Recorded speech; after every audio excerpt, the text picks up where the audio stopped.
You really are a heel. You're as cuddly as a cactus. You're as charming as an eel. Mr. Nigger, nigger, nigger.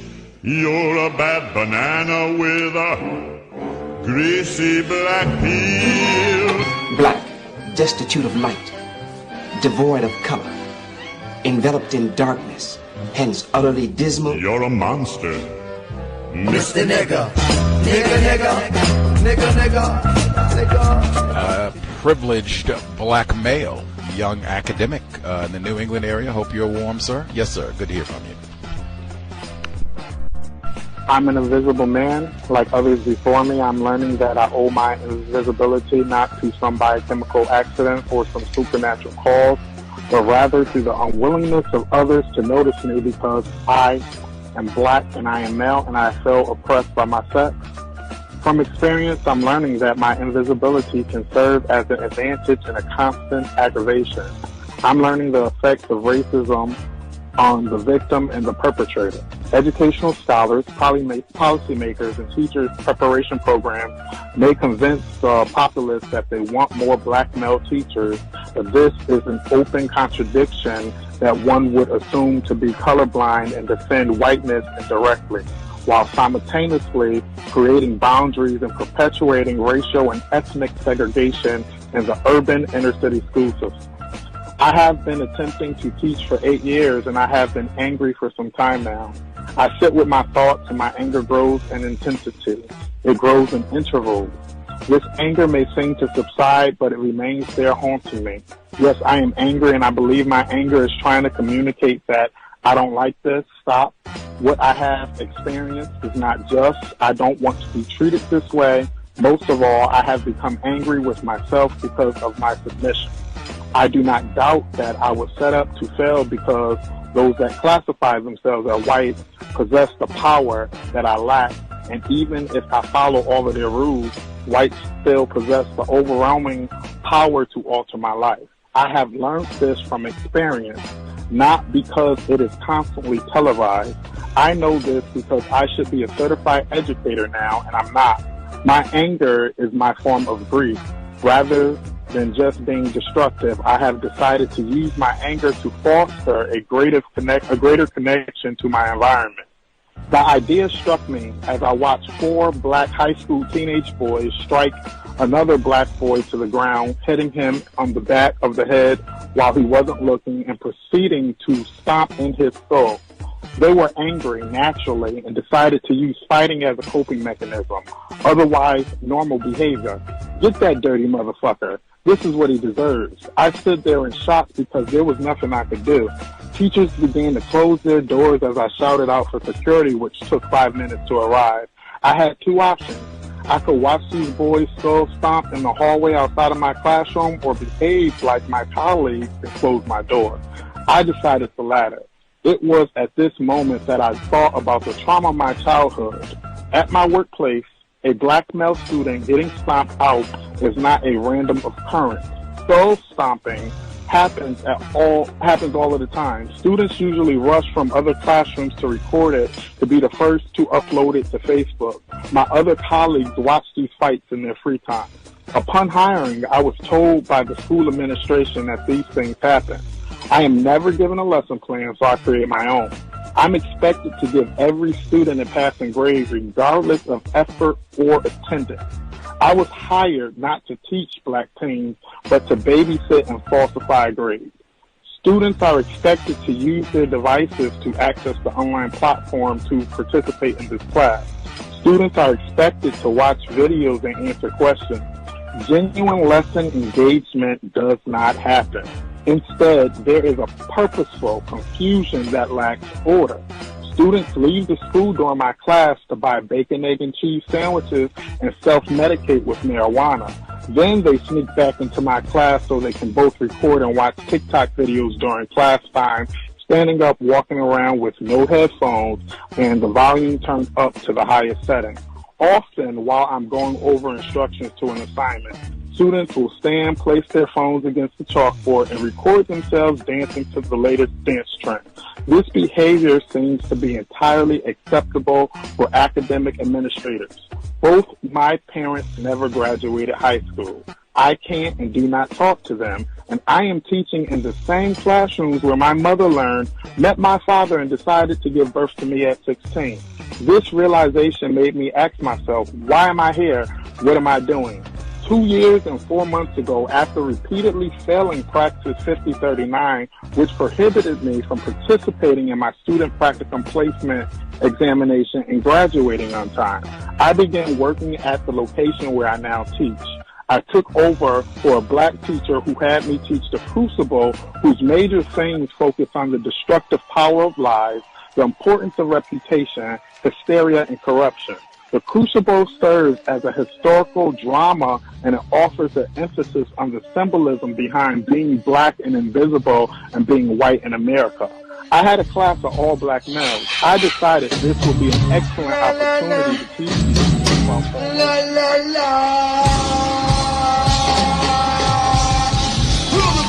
surviving NYPD, the LAPD, the family court, the IRS, the information agent, the Bush administration.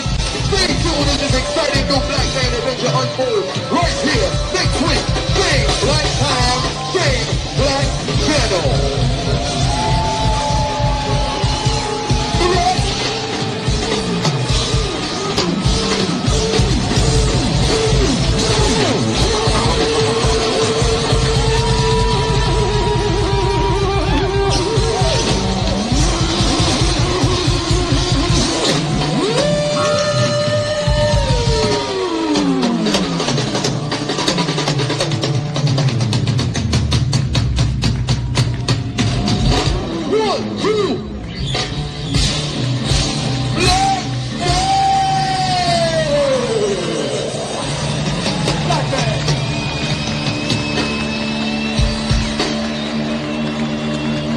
Episode of Black Man was proudly sponsored by the Lou Rawls Parade of Stars and the United Negro College Trust.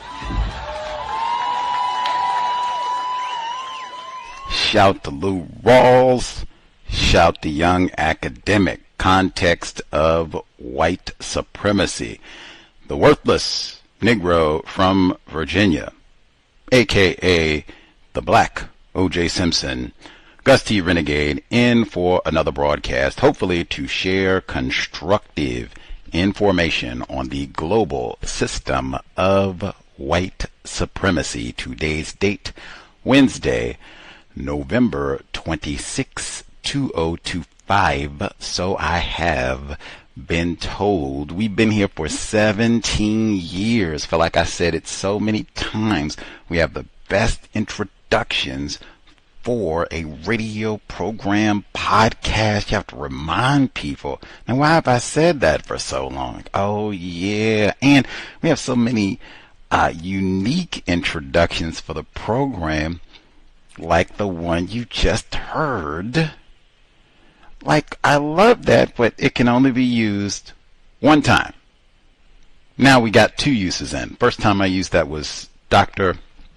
Anton Tomlin was a guest back with us in 2022, and he spoke with us about his dissertation on the racism, white supremacy that black male teachers experience and the difficulties of retaining black male teachers. And we spoke on December 26, 2022.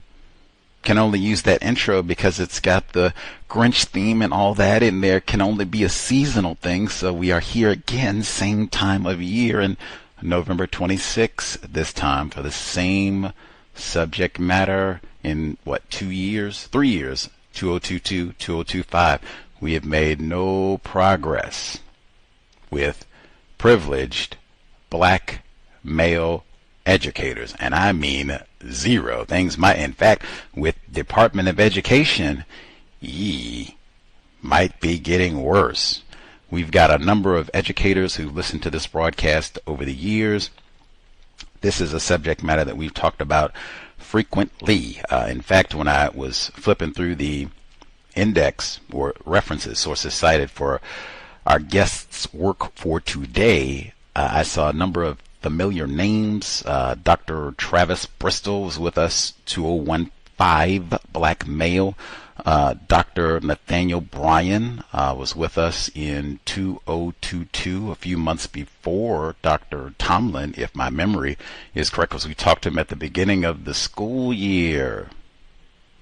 And then we had the late Dr. Jawanza Kunjufu, who just passed away, spent many decades of his life talking about the many, many problems that black children experience in the racist school system, and in particular, black boys. Subject matter very important to us. Again, we have lots of parents maybe listening in for the so-called Thanksgiving holiday.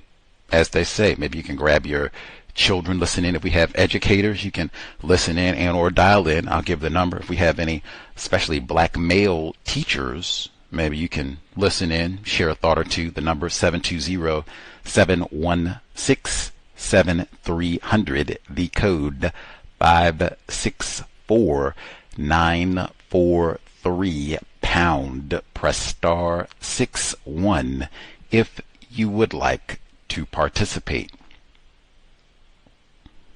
That's it. Our guest for today, I tried to, we had Dr. Tomlin on the program, same time of year. I tried to do a little research to see what has been published, new information related to privileged black males. What are they talking about? New information might be relevant. I think that's an important aspect of the system of white supremacy. So one of the more recent reports that I found, published just this summer, August 2025, Empowering Representation, addressing the shortage of African American male educators in public schools. Unfortunately, we still have lots of black and non-white children who are in public schools, the domain of racist woman, point which is brought up in this paper over and over and over. Very important. I know we have lots of parents who do have their children in the public schools, so it might be important for you, and even educators who listen to the program thought it would be great to have him on, especially within the author of this report. Thought it would be great to talk to him, especially in the context of the attacks on the Department of Education, where our current president, Secretary of Education, Linda McMahon, they trying to put the pile driver. We are done. They said the Department of Education is a scam. Direct quote. And then they said, anything, you got these old raggedy DEI programs trying to get these old unqualified black people jobs and all that. That's probably part of the scam. Nix all that. Get rid of that. Get rid of that. Anybody, you got anything sound like you do civil rights investigation? You got colored students complaining about racism. Nix that. Get all that out of there. So in that environment, that's why I said, like, doesn't look like it's going to get any better or easier for the pipeline for black male teachers. But we'll see what our guest for today, in addition to writing this very new report, he himself, black male teacher, unless I read incorrectly, at multiple levels, meaning elementary, middle, high school, mostly in the state of California. Super impressive. Loved it. Even, how did you manage to get through all of this and then write about the lack of, they're not even supposed to have black males like you teaching the folks in the first place. So glad he could share a bit of his time and expertise to come and chat it up about his great dissertation, and maybe offer some suggestions if we have black educators listening, and or black parents who have black children who are missing out on having a black male teacher in front of the classroom. Lots of white women though. Mary Kay Letourneau. Anyway, joining us live, our guest, Mary Kay was in California too. Our guest, Mr. Robert J. Rodgers Jr., respect the legacy. Mr. Rodgers, are you with us, sir? I'm with you, sir. Good evening. thank you so much for sharing a bit of your, I guess, holiday time with us. You could have been enjoying time with family, relatives, writing another book or something. We super appreciate you hanging out with us. For listeners, this might be their first time hearing from you directly. Anything that you would like to share about who you are and the work that you do in California? Indeed, I'll do that. But, Brother Gus, before we get started, I want to let you know that Mr. Robert Rodgers was my father. I am now Dr. Rodgers. So I finished my doctoral program this past summer, and I'm a retired educator of 32 years with the Los Angeles Unified School District. I've taught middle school. I've taught adult ed in the evenings, and it has been well worth it. I have enjoyed my time as an educator, and now my direction or my pivot now is to continue to be a role model and mentor young African American male educators, African American male students, students of color, and therein lies where my focus is. Shout out to Mr. Robert J. Rodgers Sr. And thank you for the correction, Dr. Newly minted. Yes, sir. Robert J. Rodgers Jr. Congratulations, sir. Job well done. I guess for listeners who have not seen you, you are classified as a black male. Is that correct? That is correct. I am a black male. Right on. And I guess, do you use African American, black? Do you use them interchangeably, or do you have preference there? I use them interchangeably. Okay.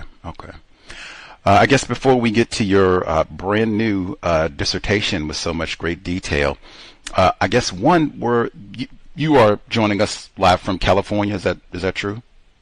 That is correct. Yes, sir. Okay. We have talked a lot about the wildfires that took place in your state at the beginning of the year. And I was in LA a little over 30 days before the wildfires took place. And so it had a massive impact on me just watching all of this from Seattle and thinking, dang, I could have easily been there when all of this happened, and then specifically seeing the impact of those wildfires on black people, black Californians, non-white people, the racial dislocation, seeing racists come in, we're going to swoop in and get all this property in Altadena. And we even talked with a black bookstore owner in Altadena, and she talked about all the same thing, your education. So she's a black bookstore owner trying to celebrate Octavia Butler, born in Southern California, and she talked about all the racism that she experienced and trying to get her bookstore established. And then she talked about with the wildfire, same thing. Now we want to swoop in and get all this property and all the rest of it. You as a black male in Southern California, were you impacted by the wildfire at any point? I was not impacted by the wildfire directly, but the family, we knew of some folks that lived in the Palisades area, and their home was destroyed. They had to relocate to another section of the city, and I had an aunt who lived in the Altadena area, which was mainly comprised of minoritized folks. And now that the dust has settled, sort of, and insurance companies are out, and insurance companies are trying to put these folks back in homes, the process in the Altadena area is moving rather slowly than it is in the Palisades area.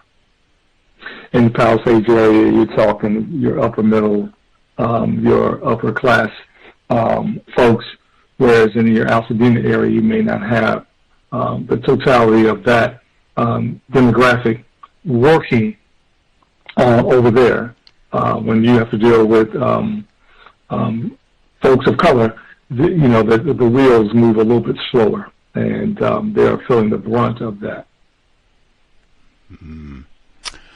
Heard that with Katrina, heard that a number of times with these so-called natural disasters where non-white people that are classified as black, they are going to suffer the worst. Maybe we get around to rebuilding in the Ninth Ward. Maybe we don't. Maybe we just swoop in and buy that property for a nickel and, boot all of you out of there. We got lots of different ways. Yes, indeed. Yes. Yes. That's for sure one I would encourage folks to kind of pay attention to. I got the impression that many people did not grasp that there were a lot of black people, non-white people who were victims in all of those wildfires, but that was the case. Pay attention to that, another aspect of racism, white supremacy that you can study right there, happening live time and directly related to climate change. Anyhow, getting to our specific subject matter for today, I guess before we get to your dissertation, you as a black male, newly minted doctorate in education, no less, can you give us, to the best of your recollection, a moment, one of the first moments that you recall thinking, wow, as an educator, thinking, wow, I think this white woman is practicing racism against me. Do you have one of the first moments going through your college education program or when you first started out teaching, but man, I think that's what's happening here. This white woman is practicing racism. Do you have a personal moment, one of your first? Well, but what I saw, I didn't experience it in undergrad. What I felt and what I later thought about it was in my teacher education program. I had made it through undergrad, and now I'm on an emergency credential with the school district, and I had to take classes at a Cal State school. And so while I was in this auditorium, in this introductory education class, I noticed that I might have been the only male, definitely maybe one of less than 5, and all I saw were the white women in the classroom. This was in an auditorium. We were there taking notes and listening to what was to come about in this education program. Yes, there were a few African American women. Yes, there were Asian women. Yes, there were Latin women. But from what I saw, because I'm 6'7", so I can see anything and everybody, I stood and looked around the room, and I said, where are the brothers? Where are the African American men? Because in the inner city, in South Central Los Angeles, you are going to have, at that time in the early 90s, an abundance of African American children, and especially you're going to have a lot of boys.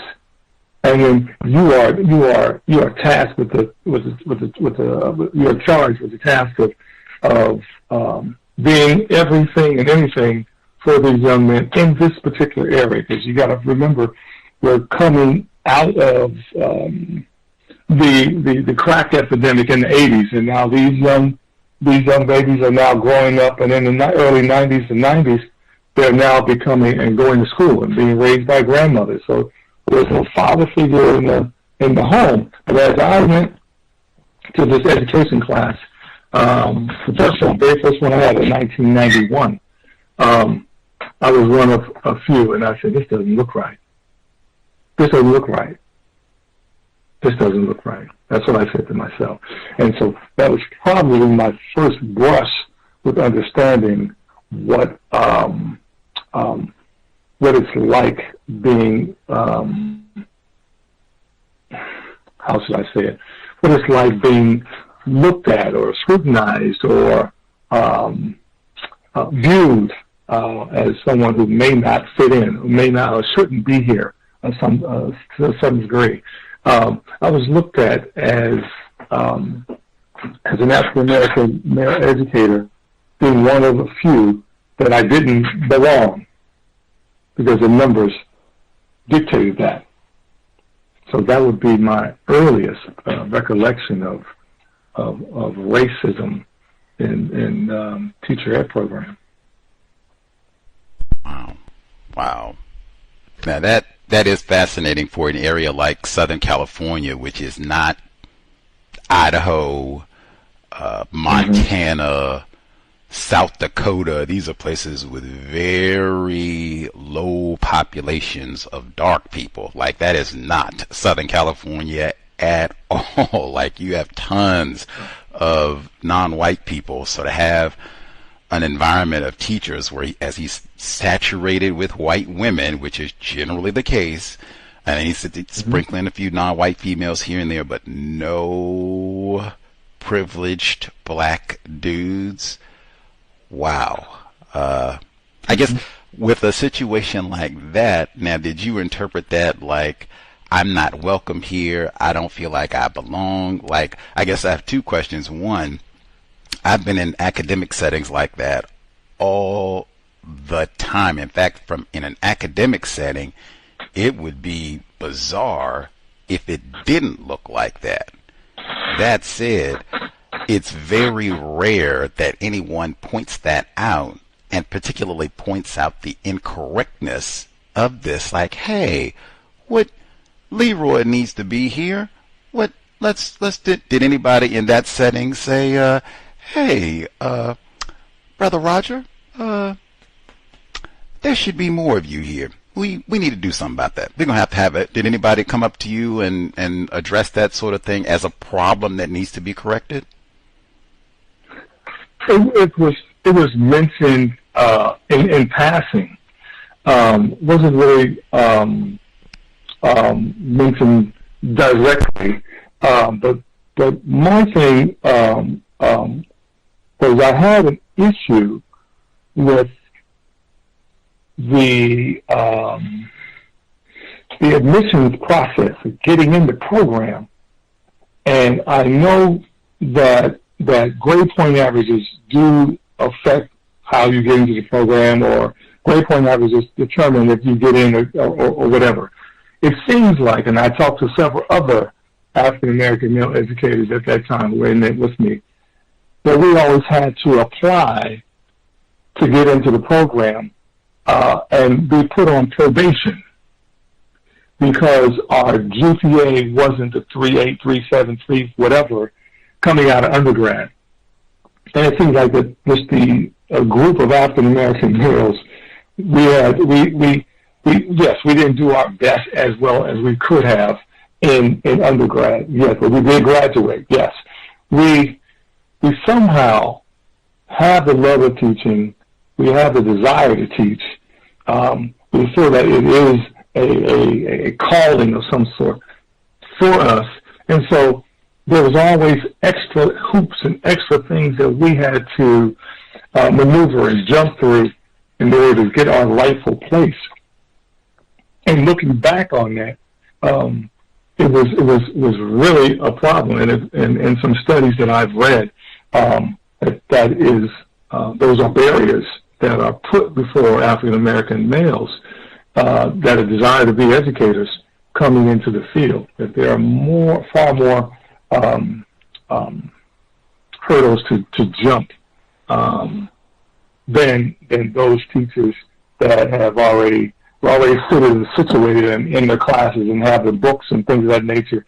Here I am trying to get onto the wait list and things of that nature, and it was difficult. Not knowing if you're going to have the class, because you need the class because you got to have the job. The job is depending on you to get in there and get the work done that you can be certified at some point. But that was my position as an early educator, dealing with some of the institutional racist things that I had to endure, as well as a few others that I've been in contact with. Wow. Context of white supremacy. Dr. Robert J. Rodgers Jr. I guess thank you for all of the detail in your response, Dr. Rodgers. That fascinating. Just in terms of that environment. And I guess I'd also include one point before I move to my next question. Words are so powerful. That's a point that we talk about consistently. I'm sure you as an educator appreciate as well, but wow. The criminalization of black males. I come into an education program in a system of white supremacy where we already have a school to prison pipeline, particularly for black boys. And he says that the black males come into the education program and say, whoa, got to put you on probation. So your PO officer's going to be over here. We're going to need a urine test. Make sure you're whoa. I'm in the education program. Oh, sorry, Lever. Sorry. We got the wrong pipeline. Okay. You just make sure your grades are good. We still going to need that urine test, though. And your grades are going to be okay, and we'll get you. Like, wait a minute. I'm not a criminal. I'm just trying to be a teacher. Why am I on probation? Well, now, you probably... We don't know. Man. Exactly. You know, as I look at that situation, and now that I can play Monday morning quarterback, the teaching profession has been historically and currently is majority white female. There's a desire to keep it that way. So in a desire to keep it that way, whether institutionally it's racist in and of itself, or whether you deal with some of the racism and microaggressions and some of the other tentacles of white supremacy, those things are there to discourage you. And they always, it seems like it to me, I'm just one of many, that they keep it to where you can only achieve so much, where it's frustrating for you to move laterally or to move vertically. They make it difficult for you. So they being the institutions. I just want you and the listeners to know that this method or this white supremacy is real, and it may not be the burning of the crosses on lawns, but it is real. It is overt and it is covert, and we'll get into that. I know you'll have some questions regarding that, so I just wanted to lay that on you. For sure. I guess before we move directly to the report, you were kind of giving your physical description. Again, for people who haven't seen Dr. Rodgers, he is a black dude. He does have pictures online and such. So black, and he told us a black male. But he said specifically, I am 6'7". Now, for context for people, LeBron James, I believe, is 6'9". So that would just be a hair shorter than his fellow Angelino's brother. Now, oh man, you talk about black male privilege. If I thought you were on probation and a criminal, potential looter, rapist like that old Rodney King, man, at 6'7", you got to be a like you either are a rapist or the basketball coach. Like, you could not be here trying to teach no algebra, English, social studies, sciences, basketball, discipline maybe, because we got Leroy in the back and he's kind of a headache. So if you can put the headlock on him, that would be great. But unless you're here to do discipline, basketball, or rape, I don't really know what else we go. 6'7"? Like, oh my gosh. Like, I mean, you could, go ahead. I was going to say,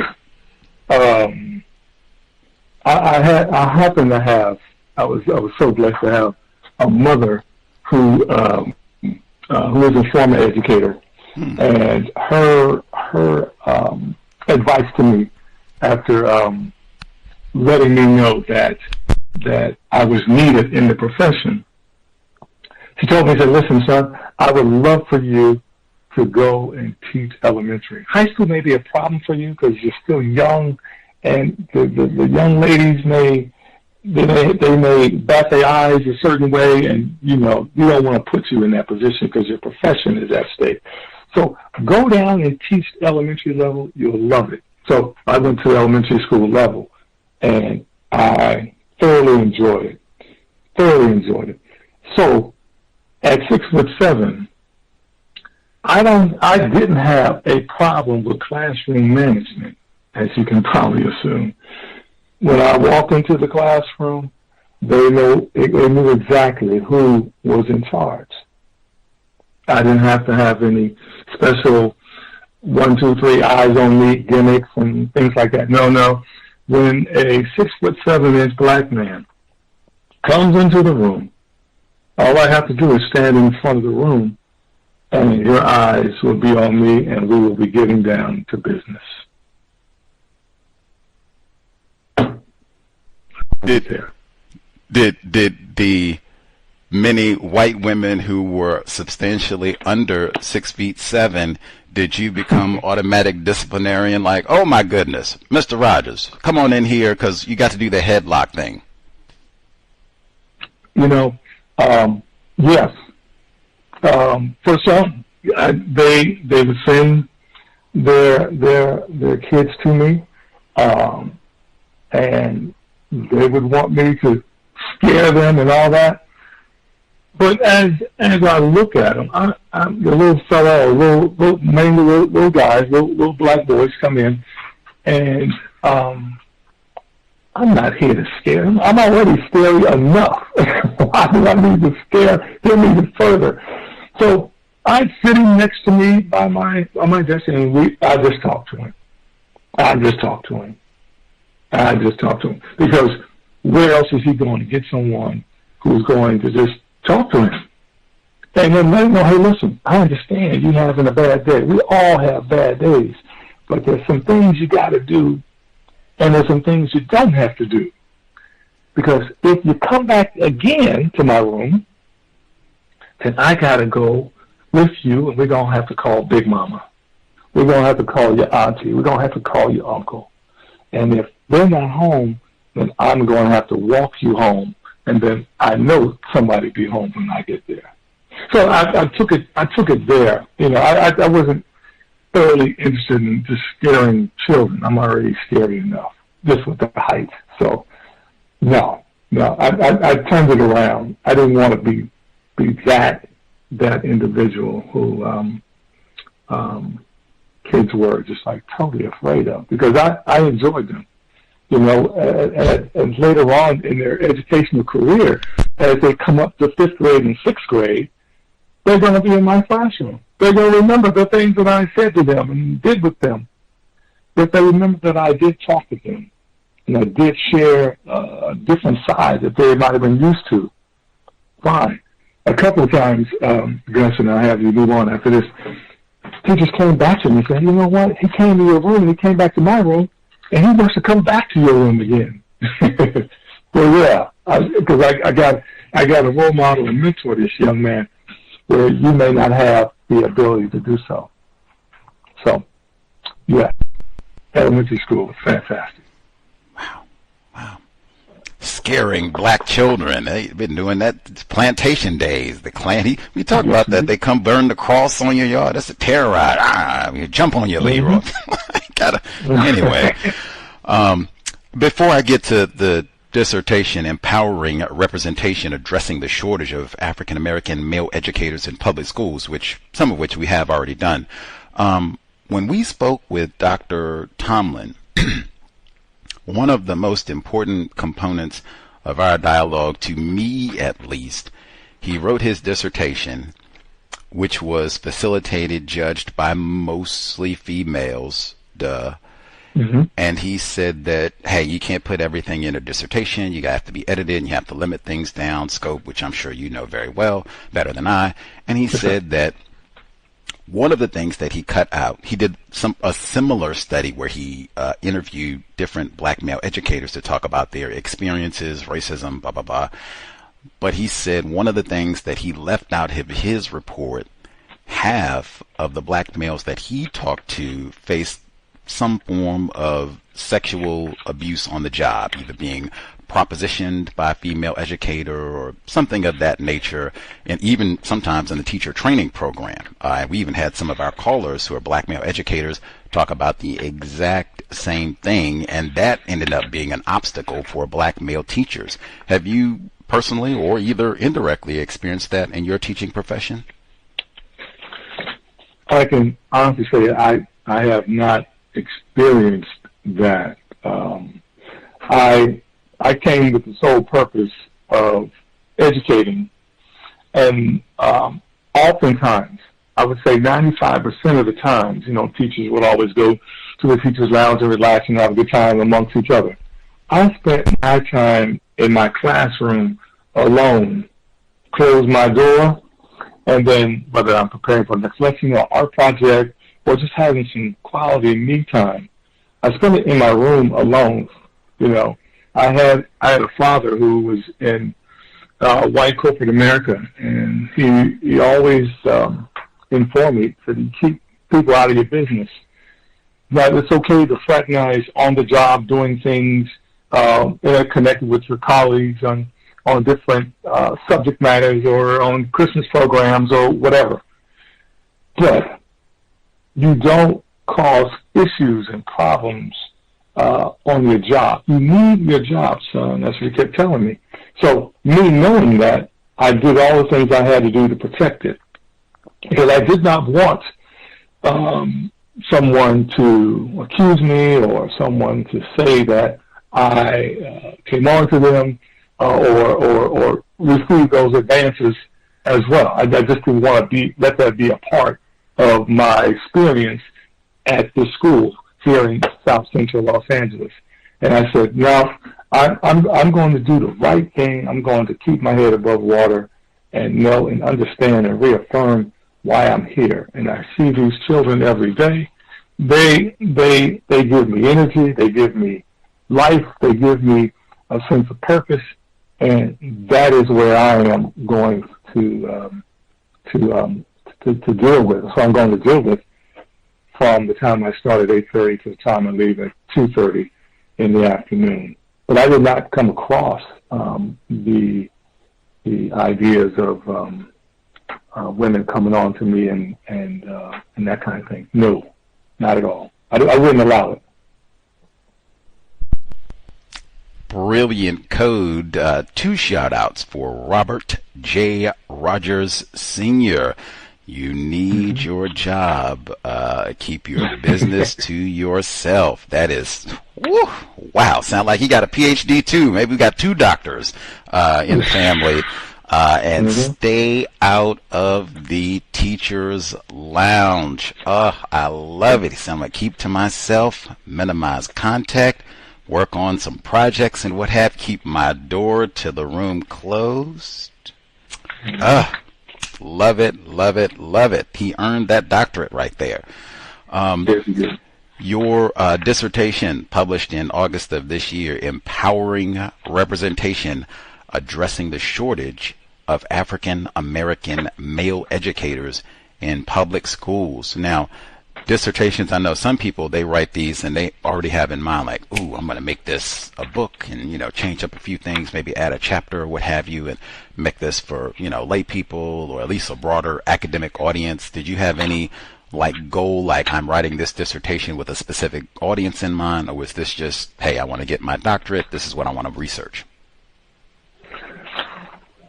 When I started the process or the program, I was in a little bit of a conundrum, just trying to think, do I want to study African American male educators, or do I want to study African American male students? Because I have been both. And I have spent the majority of my time as an educator, so I leaned toward that.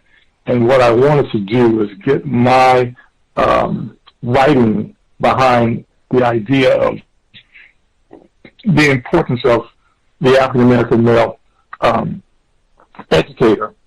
And from the time that I started as an African American male educator till the time that I left, I still was in either the 1.3% of all the educators in the country over a 32-year span. So nothing has changed as far as African American males. African American females are probably changed, and there are more of the ladies than there are of the gentlemen.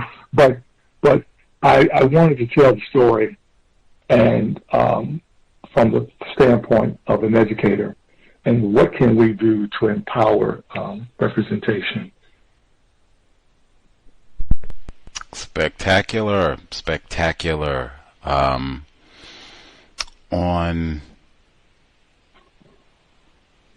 I guess that kind of addresses my issue with the intended audience for the report. I guess I'll move specifically. You write and you talk quite a bit about all of the deliberate obstacles. We've heard some from your personal experience about the deliberate obstacles that keep black males in particular out of the academic environment to be educators.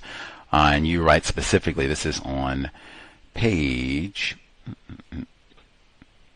20 of your report. Oh, got too far. There we go, page 23. You write, this is in the top section, teacher education programs at historically white institutions, HWIs, were created to educate, retain, support wealthy, white, heterosexual men to pursue an education. And I thought about the so-called heterosexual. Is that true? Like, white lesbians were not intended, or they've been excluded somehow from predominantly white institutions? Historically, that's why the term HWI is utilized, because historically the HWIs were for middle class heterosexual males. The education field was designed with them in mind. They were teaching up until a point, I can't remember the date on that, but they were being educated. The women weren't being educated. Definitely enslaved people were not being educated. Those that were being educated attended historically white institutions. And therefore, that is why I use that particular term. And as you know, that in these historical white institutions that were started in 16, 17, 18, whatever the dates are, they were taught by white men. They educated white male students, those that could afford to go. Those that were poor and indentured servants, they didn't get a chance to go to colleges. They worked. They worked the trades. They did other things, but they did not go to school. So historically, these white institutions prepared white young men being taught by white professors for the workforce, and to make the business decisions, and to be in the Congress, and to be in law, and things of that nature. Much obliged for the clarification, Dr. Rodgers. Now, I certainly could be suffering from ignorance, first and foremost, recency bias, where white women have overtaken academia, not just K through 12, but colleges as well. And I think that's been the case for a few decades now. So I could be, blinded by all of that. But man, I think white women have had substantially longer and easier access to predominantly white institutions than all of the non-white people. Yes, there are a number of institutions that were exclusive to white men for a long time, but I think a number of those started allowing white women, and like they've overtaken them. I think they started allowing them to do a little bit more way sooner, and a lot more than all the other non-white groups. And even, like I said, the so-called heterosexual component, depending on what people mean, like, that term can be interpreted a lot of different ways, but even that, like, I don't know. I mean, do they know all of the white dudes that came through? Like, they are for sure cisgender, so-called heterosexual, like, they don't do no weird, like, really? Like, I mean... They may not have assumed it, But it was at this particular time, it was just presumed that they were all cisgender, heterosexual males. Now, we don't know for certain. No, there is a possibility that there might be some other homosexuality or things of that nature. But for the purpose of this particular portion in the research that I did related to this, it mentioned the heterosexuality of the young men and the professorship. Gotcha. Again, thank you for the.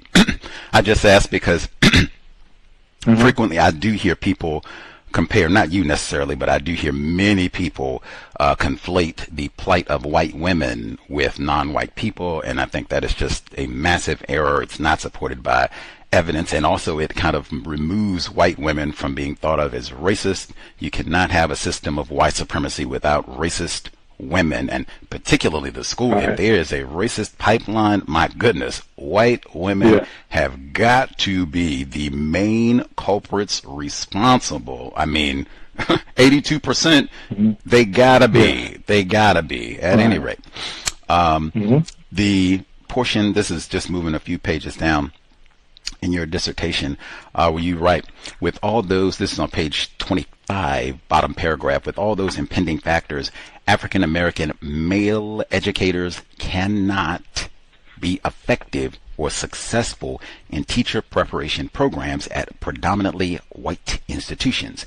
The unprepared African American male educator cannot use the pedagogy he acquired in PWIs for underserved communities. What do you mean when you say underserved communities? The underserved communities are those communities of color, those communities that don't receive all of the services that are needed to make that community thrive. You have the unemployment, you have the crime, you have the policing. You don't have that in certain parts of the city.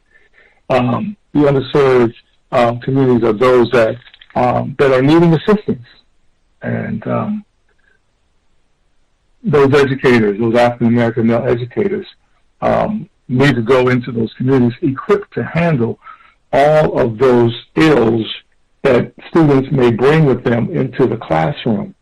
And at your HWIs, you don't get the culturally responsive pedagogy or curriculum to help you teach, or to help you teach those young people in these underserved areas.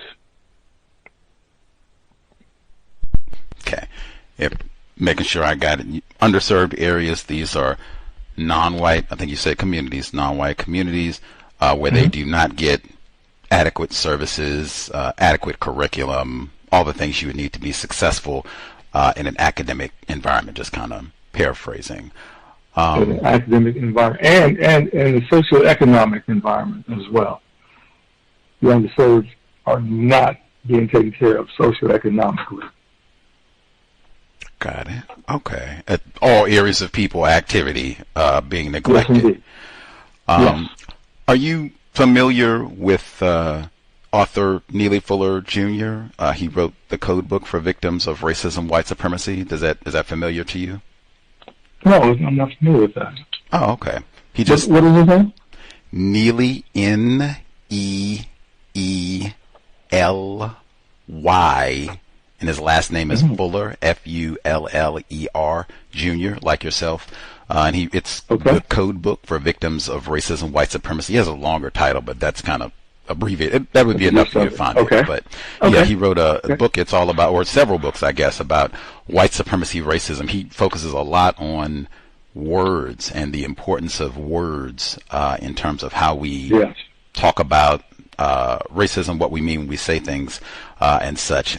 Even when you said before that you came into your teacher program and I said, got to put you on probation, that sort of thing that he would highlight in a system of white supremacy. And when I read that portion, you said underserved communities. I've seen that term used by others, and I've concluded that one of the ways that white people deliberately practice white supremacy, racism, the use of terms, they will give us a lot of terms that are not the most accurate for describing what's happening in a system of racism and underserved communities. Like, oh, because everything that you named, it's not, these non-white people are being deliberately mistreated. It's underserved. It removes the focus from the fact that this is mistreatment on the basis of color. Like, they do a lot of removing focus of, like, underserved, like, are there overserved people? Like, what is mistreated? That's what we're talking about. Non-white people being deliberately mistreated on the basis of color, especially when you're talking about, like, this is documented fact. White people coming in saying, no, you niggers are not going to have books. We'll burn the school down before you give you books. We'll chain the library before we give you. That's not underserved. That's deliberate mistreatment. And they got century. We'll burn a cross on your lawn. Like, that's not underserved. That's deliberate terrorism. I mean, be accurate. But they do a lot of that, encouraging us to be really incorrect with words, which keeps us from solving this problem and being truthful about what it means to be white. Big one. But then the other term, even there, communities. That's one Mr. Fuller would harp on all the time. Like, man, if you are a victim of racism, if you are in a situation where you can't even get black male teachers for your black sons, where you know this is imperative, like this has a massive impact and cuts rates of dropout and curbs, you know, all that illicit behavior that they would try and corral, and just has a massive, it even encourages the next generation of black teachers, which we need, and it's been stuck at 2% or lower for decades, and you can't do nothing about that. You do not have a community. You are not qualified at all. We are prisoners of war, and he would encourage us to stop even using the term community if you're victims of racism. Does that make sense to you? Does that seem logical, Dr. Rodgers? Yeah, it does. Yes, right. It does. Using logic. Let's see. This is moving forward in your fascinating report and important. Like I said, we have educators tuning in. *61. Feel free to share your experience or ask a question. You write, this is on page 26. The issues of race and racism in teacher preparation programs at historically white institutions was evident at the teacher preparation programs, and the teacher preparation programs did not provide support in hostile environments. The emotional, debilitating conditions of the teacher preparation program have become unbearable. The inconspicuousness leads to racism being omnipresent, natural, and unquestioned. Furthermore, it leads to school educators and university faculty unknowingly acting as supporters to sustain its influence in their silence. In other words, African American men may not find teaching to be an inviting career, given that the profession has, in the words of Brian, one of our former guests, and Browder, degraded, undervalued, and marginalized African American males. Powerful portion of the text. Given all of that, which I agree with like 1,000%, is this university faculty that we're talking about, mostly white females, is this really unknowingly? You mean as far as for the students, for the African American male students? No, I think it is quite, they experience it. They knew it exists. They may not be able to articulate it right then and there in the situation or in the conversation, but as they sit and as they sit with it and think about it, they'll notice, you know what, I don't ever remember seeing anybody look like me helping me out. I don't remember ever seeing I had a black professor or a black cohort mate. I'm here all alone and isolated, and then my story doesn't matter. My perspective, I can't get my hand up, I can't get called on, or I'm avoided. I'm not given any type of credit for saying what's going on with me. No one's there to chime in with me. No one's there to support what I'm saying. I don't have any type of program that would lend support if I run into a situation to where I'm having difficulty digesting the information, or if there is a situation where I need some help, or I need some tutoring, or I need a writing coach. That may not be available. And that would then push me further and further out of the field, or not wanting to be a part of the field of education. Much obliged for the detailed response of privileged black males. But when I said unknowingly, I was talking in the context of your report. You say that it's university faculty unknowingly acting as supporters to sustain its influence in their silence. This is, unless I'm misreading, you're talking about white faculty being unknowing. Unless I'm misreading it, you're talking about the faculty being unknowing in sustaining these policies that harm black male educators. So I'm asking, are these white faculty members, are they really unknowing? No, I don't believe they are unknowing. I believe under the there it's a subtle form of racism to where you slowly push out these educators. It's a form of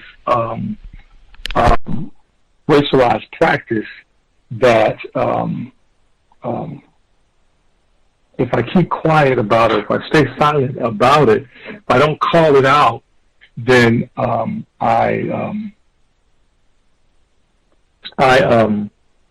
me see here. If I don't call it out, then it kind of slides by and goes by.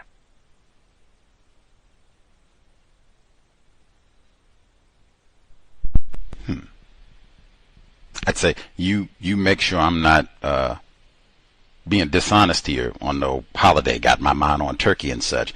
I thought before, Dr. Rodgers, that you said, and importantly, I thought when you were talking about your own experience, and I'm a 6'7" black dude, potential rapist, Rodney King, and I'm looking around and there's no black dudes here. It's just all these mostly white females. They got a few non-white females. But you said, man, like, this is what they want. They do not want to change this and, hey, let's make it more equitable and get more black dudes in. Like, no. This is what they want. This is how they want to maintain the teaching profession for white females. Pretty much 82% almost exclusively. Maybe we'll allow a few non-white females, but if it seemed very. Did I mishear that? I thought you said it was deliberate. No. You said was it deliberate? Yes. But I feel. And what I wrote was that this is what is somewhat of the plan to keep these African American male educators out by having all these hoops and things for them to jump through. Yes, it is deliberate. Am I confusing two? Am I mixing them up? No, sir. Put you on probation. No, sir. That's exactly what I thought I remember, in a very deliberate way, to make a plan. That's right. The plan to maintain the so-called status quo. We like it just as it is. We do not need any more Leroy's here. And just in my view, I think so frequently when we just back to words and such, and just being truthful about things, it's the same thing when we talked about the white people. Whether or not this is unknowing, I feel so frequently racism is discussed as though white people are ignorant about all this, that this is accidental, or they're unaware, or they don't think about racism. None of that can be true. Like, white people, they study, and in fact, if they started having teacher training programs where there were equal numbers of black males to white or black males outnumbered white women. Oh my God. Like the response, you would see real quick, all of the white people understand racism, white supremacy, and you could switch any area of people activity. We had white people who said this before. If this was not the school, if this was the bank, if somehow HR came in and everybody got hired, knew we gonna have all these black people that would, what? Who? Stop. Meaning, you would see immediately white people totally grab. This is not confusion. They're not ignorant. They understand racism, white supremacy, and understand it better than us most of the time. They got access to the resources and books and all that, even access to get a document like this that you wrote. White people would have better access to it. They can go through the Cal State system, and you got lots, as you wrote in your report, you got lots of black males. They get so discouraged in the pipeline, by the time they get to middle school, I'm checked out. I'm not interested in nothing they got in the library. I'm out of here. You wrote and that too is a deliberate part of the plan. White people, racists, they know if we keep Dr. Rodgers out of that classroom, more and more black students, and black boys in particular, they will be thank you deliberate part of the plan. Let me make sure. Let's see. You also wrote, this is on page 37. I'm just moving a little bit. Not quite 37. I got the PDF pages, and then I have your pages. So I'm trying to give out the actual page numbers from your report. So this is your page number is 30. Your page number 30. You wrote, the literature has shown with some consistency, this is top of the page, second paragraph, that fellow classmates serve as a support system for African American men in teacher preparation programs. Being surrounded by individuals who understand the educators' needs in underserved communities is critical.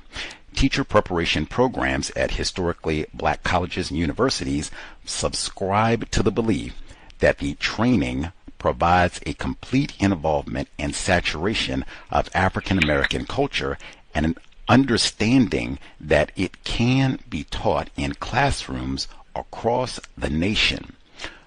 Dr. Rodgers, what do you mean when you say African American culture? And I guess for this one, this is really important. If you can, with all of your training and pedagogy, you said you've taught elementary school students. So if you could talk to us like we were elementary school students, so we're like 8, we'll say. If you could talk to us answering this question like we're 8, what is African American culture?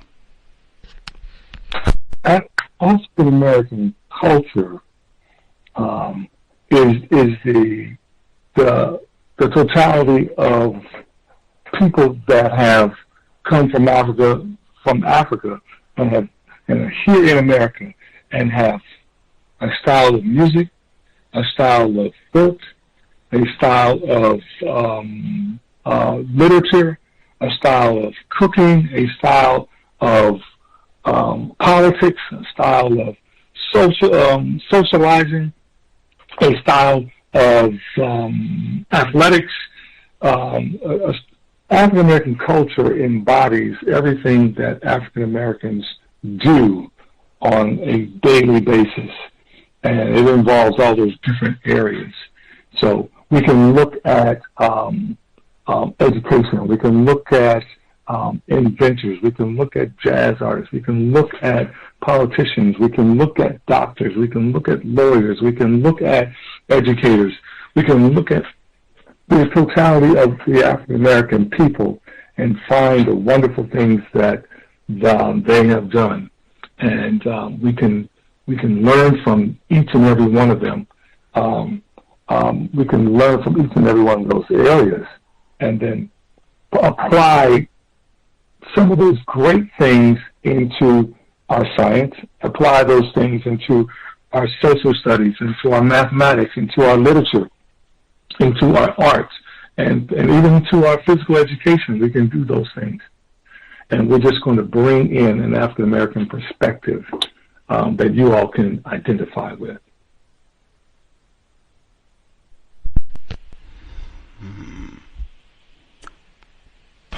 You are a patient scholar, Dr. Rodgers. Hopefully you'll be patient with us ignorant lay folks. And again, this one, if you can keep in your mind frame, speaking to this, very important, as though we're your elementary school students, so we're very young folks trying to grasp this. We're a little confused because many people have different definitions for African American culture or black culture, so this is when I really try and make sure I get into the specifics so I'm not confused. You said African American culture, the group of people who came from the place known as Africa here in this part of the world, African Americans. It encompasses the totality of all the things that we do. There's a style of music. African Americans have a specific style of music. I think you said style of work. Did I hear that correctly? Style of work? No. Okay. Style of literature, style of cooking, style of athletics, embodies everything that African Americans do on a daily basis. I think kind of a rough paraphrase to a degree. Best I can do is my niggardly brain. I said one, well, I guess let me get the big one. Let me get the big one first. My conclusion, most of the things that people that are classified as African American do on a daily basis is a pitiful response to the system of white supremacy racism. That's generally my conclusion about what most of the things, and I'm a black person, so-called African American, but most of the things that people who are classified as African American and or black do on a daily basis is a pitiful response to the system of white supremacy racism. And I say pitiful because we haven't solved this problem, and we've been whining about this for like 500 years or so. So, I mean, that is pretty pitiful if you haven't solved a problem in 500 years. What? Pitiful. Am I being logical based on evidence? You know, that response has some merit. You know, I saw African American culture in my own, when I look at it, and I've always used my own experience from when I grew up and what I saw in my home, in my neighborhood, and the folks that I interacted with, and the schools I went to, my HBCU. You know, I saw all the things that made us positive. Yes, I did see some things on the other side of the tracks that caused issues or that made things difficult for African American folks. But I also saw, like I said, I saw black working families. I saw black moms and dads in my neighborhood who were professional folk who celebrated Juneteenth before it was even Juneteenth. In my home growing up, there was black literature. My mother kept Ebony and Ebony Jr. magazines around the house. My father and mother made sure that we attended black plays and black musicals, and we went to an African American, predominantly African American church. So I saw some wonderful things related to black or African American culture, but I also was privy to my folks teaching me about some of the social ills and the things that went wrong, the things that were done to African Americans, as you mentioned earlier about having that distasteful outlook on the culture. Yes, they made sure that we were aware of that. When I got to my university, we were made to look at some things of that nature. Where I remember there was a Supreme Court nominee, Justice Burke. I don't know if you remember that name. Who was also part of the Nixon administration. He was being nominated by Ronald Reagan for Supreme Court Justice seat, and there was a rally in downtown in Philadelphia where students went and was a part of that as well. So I saw some different things that and experienced some different things in my lifetime than others might have experienced. So my view of the culture doesn't differ from that, but I'm able to add a few other things to what I've seen. Thank you for your thoroughness, Dr. Rodgers. If I heard correctly, and this is what I mean by just going by the evidence using logic. I think everything that you just named, regardless of our values of what we think about it, though, but historically black colleges, Morehouse, Spelman, North Carolina A&T, we can go down the list, Grambling, Southern. You want to shout out your alma mater? Oh, Lincoln University, Pennsylvania. Lincoln University, Howard, all of these institutions, these are responses to the system of white supremacy. If we didn't have racism, there would be no need for HBCUs, most of them named after white people. Is that true for Lincoln too? Lincoln was named, yes. It was originally Ashland Institute and then changed to Lincoln University, 1854. Okay. That's common, again, but that's response to white supremacy because they won't let you go to Harvard. Get on out of here. Juneteenth, that's a response to white supremacy racism. Slavery is ended. We wouldn't even have Juneteenth if we didn't have enslaved Negroes for centuries. Ebony Magazine. Why is it even called Ebony Magazine? Because we don't let you Negroes in none of the standard magazines that are for and by white people. So we got to have, matter of fact, what's the other one? Jet is so much a response to racism, we got to name them again, but it's after the color. And then he said the musicals. Why do we need The Wiz? The same thing. You are excluded from Gone from the Wind unless we're going to have you as a slave or what have you. If we put on Wizard of Oz, you're not going to be in Dorothy. We want Obama's Kansas mother. She can be Dorothy. The rest of you, get on out of here. The black church, that Dr. King said that is an abomination. Why do we even have such a thing as a black? Oh, because we don't let you Negroes. And that's what I said before. We'll put a cross on your yard. We're not going to let you come in and make sure we run. The Klan is a religion of white supremacy. But Fuller said the same thing. How do you even have a black church? Oh, that system of white supremacy. Response to is all areas of people activity.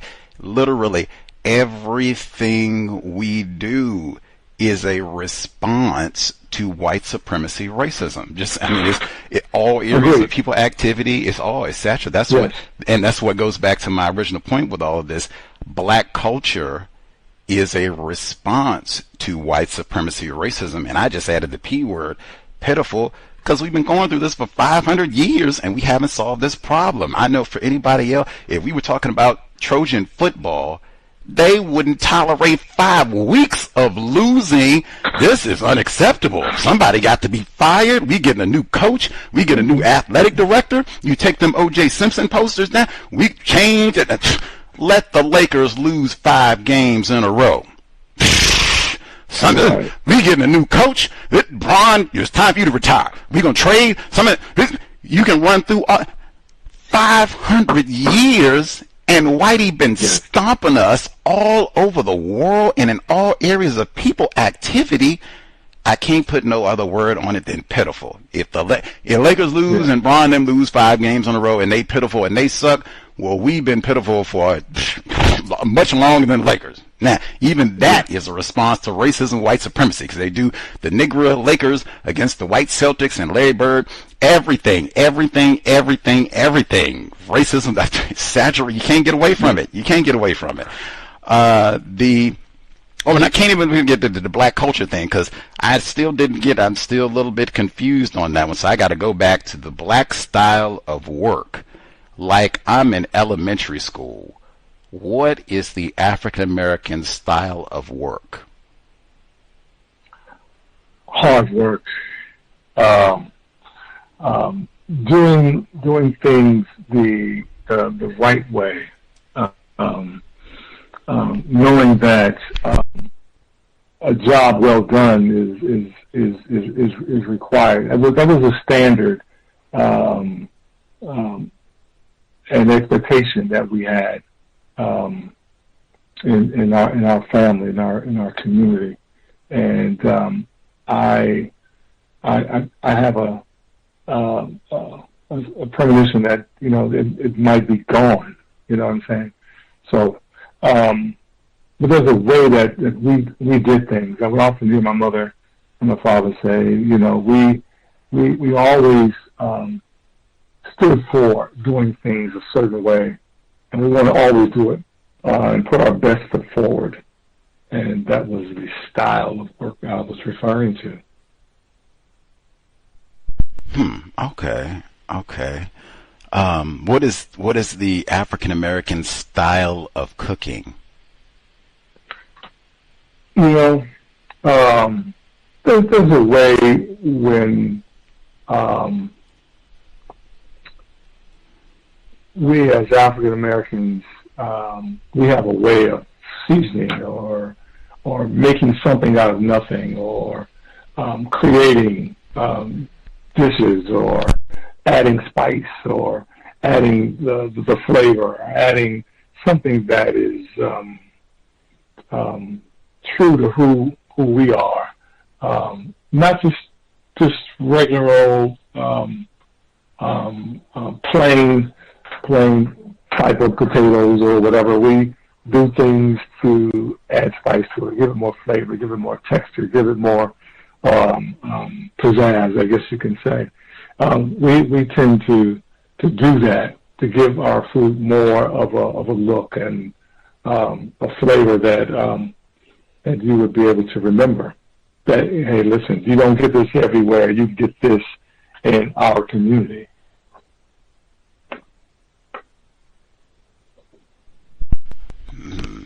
That I don't have to go look at people's plates to see what they're eating tomorrow. I generally, as someone who, well, I'm sorry, go ahead. No, go ahead. You're saying. I was just going to say, as someone who has been a proud vegan for close to a decade now, I do not eat what most people who are classified as black eat, and at times have had my so-called blackness impugned because I do not eat the foods that most black people, it might even be called black culture, the foods that black people eat that will kill you, generally speaking, where we might brag about black food. I don't hear people bragging about diabetes, and as a matter of fact, for DiAngelo, they don't brag about, man, we done lost brother DiAngelo at fit. They don't brag about that, where they say, oh man, his weight ballooned up to 300 pounds now. Is that from eating black culture? That's what I mean. Like, if we're just talking about chitlins and black people putting hot sauce and Beyonce having hot sauce in her purse, and this is going to be used as some tacky and trifling component of black culture that I'm supposed to be dignified and proud about, for Hillary Clinton to come and say, I'm black, I got hot sauce in my purse too. Like, are you flipping kidding me? Like, man, come. That's not protocol. No. And the diabetes of it all. Like I said, if we were eating kale and like if I go around to the average African American household tomorrow, I, proud vegan, am not going to be able to eat anything. At most of the, like, nothing, not the appetite. Even if they do have greens, so many they didn't slip bacon and pork and giblets and all that in it. Is nothing I'm going to be able to eat on the table at all. Now that right there, now how great is this, Negro cuisine? If there's some salad there, you might be able to get some salad. They're gonna slip the egg in it. They're gonna slip some ham. They're gonna see some, salad with no noodle. Come on. Okay. There may be some string beans. They're going to put the bacon. They got to have ham. And you can't have no string beans without country ham. Come on now. I've been at too many black folks. You try and talk to me like I'm a white person, Dr. Rodgers. You put some pork in those string. You said the flavor. You just said where you going to get the flavor from. You bet it's got to be country ham too, because you want it to be kind of salty. See? Come on. And then wonder why we got the DiAngelo. 50, Chadwick Boseman, 44. Yes, I understand. I get that. I totally understand that. But there's got to be something there for you. Gus, I do believe they'll have something for you. They're gonna put something off to the side, and they're gonna say, This was for him. We didn't put no bacon. We didn't put no bacon in that. He don't want no meat in this and that and the other. So they got you a salad. They got you string beans with just potatoes in it. That's it. You're not gonna have no bacon ends or no fat back in the greens. You're not gonna get that because we don't want you to have any type of reactions. So we're gonna make sure we have that for you. Man. And if they got a blender, they'll put some veggies to the side where you can get you a green drink. They'll get you a green drink. Woo!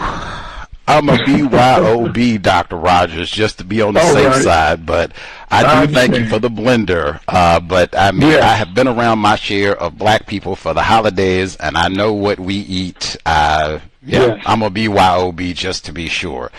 Is it one more in the culture thing? I see our callers, the African American culture is kind of important, folks. Make sure I get my last one from the culture style of social. Ooh, if I had to, man, if I could only pick one, let me see. What? Ooh, are you serious? If I could only pick, for listeners, just so what is he picking? Style of socializing, style of athletics. Like, oh, I'm gonna take the first one, even though that second one, like, woo wee. Man, we'll take the first one. What is the African American style of socializing? This is Negroes who brag about name calling black people specifically. But what's the African American style of socializing, Dr. Rodgers? We have a way we do things. We kind of go over the top and when we socialize. We're a little loud at times. We're a little boisterous. We enjoy each other. We don't hold back. We are an emotional people, and when we socialize, we tend to not worry about what's around us, what's going on. We don't tend to have areas about it, who's watching. We don't care because we have the spirit, or we got the spirit of joy in us. So I think that we have a way that we express ourselves in socializing and having a great time, and it's different from the other cultures. You can, we don't hold back, and we go full throttle at times. And when we socialize with each other, we really do make our presence felt. We really do enjoy us. It's just not sitting around and doing absolutely nothing or just being quiet and stoic.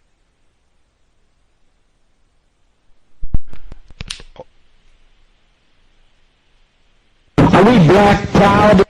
Oh, yes. Thank you. Thank you, Jim Jones. Thank you, Jim Jones. I gotta get Dr. Maya Angelou. We read 2 of her biographies this year. The Biography Kings, one of my favorite quotes from her book. It's not Saturday night, but we'll pretend. It's Saturday night. I'm black and I'm dangerous. And the context for that quote is I'm dangerous to other black people, because that's basically what he was talking about. And that's the only way that it makes sense. But my Lord, like in terms of black people socializing, I even had to go back to what he said in terms of being loud. As a black male who lives in Seattle, Washington, and has lived here for the past 20 years in an area, in a state with very few black people, particularly once you get outside of Seattle and western Washington state, man, black people are not loud around white people. No. That has been my observation wherever I've been in the known universe. In fact, it's been my observation when I try to talk about racism out in public and white people are around, other black people, this is what they do. But shh. Oh, really? Oh, wow. If I try and say, white, shh, you're going to get us in trouble. Shh. That's been my entire life. Black people are not loud. We are loud, dangerous with other black people. And just like I said, name, because that's they call it the dozens. Brag about name calling just other black people in a system of racism where white people smack us around, smack our mother around, father around, grandparents around all day long. We exclusively name call black people who look like your mother and father. That is maybe the number, more than even Negro food. That is black culture, the religion of name calling black people. In fact, I even say, hey, can we stop name calling black people? I don't really think name calling Brother Clarence Thomas is going to get it. No, that coon is. Can we name call white people? Oh yeah, I don't. Not all white people is racist, brother. Matter of fact, it's sometimes to see. Shh, you don't get us in trouble. But then we go back. We loud when we get to the dozens, and I want to tell you about every no count. Come on. That's black socializing. In fact, black socializing is why, as a former, I say it all the time, Dr. Rodgers, I lived in Atlanta. Doesn't look like Seattle at long, and I've been in Seattle for 20 years. And I say all the time, if I woke up by some strange, tragic stretch of fate, and I woke up in Atlanta tomorrow morning, oh my God, the depression, and said, you back around your black brothers and sisters? Oh my God, I would be so enraged to get back here to these white people like you cannot imagine in any way, shape, no, I don't need to check in with nobody. I don't need to see nobody. No, don't you want to see how the city has changed? Let me get out of here. I know all about, especially in environments like Atlanta where you have a whole lot of black people piled up. The name calling. We put whole comedy clubs together just to name call black people. More shout to Morehouse, shout to Spelman, Morris Brown, whole Atlanta Clark University. Hey, shout out to all. Good luck to Georgia Tech tomorrow. Georgia State, that's right. Shout out to Georgia State.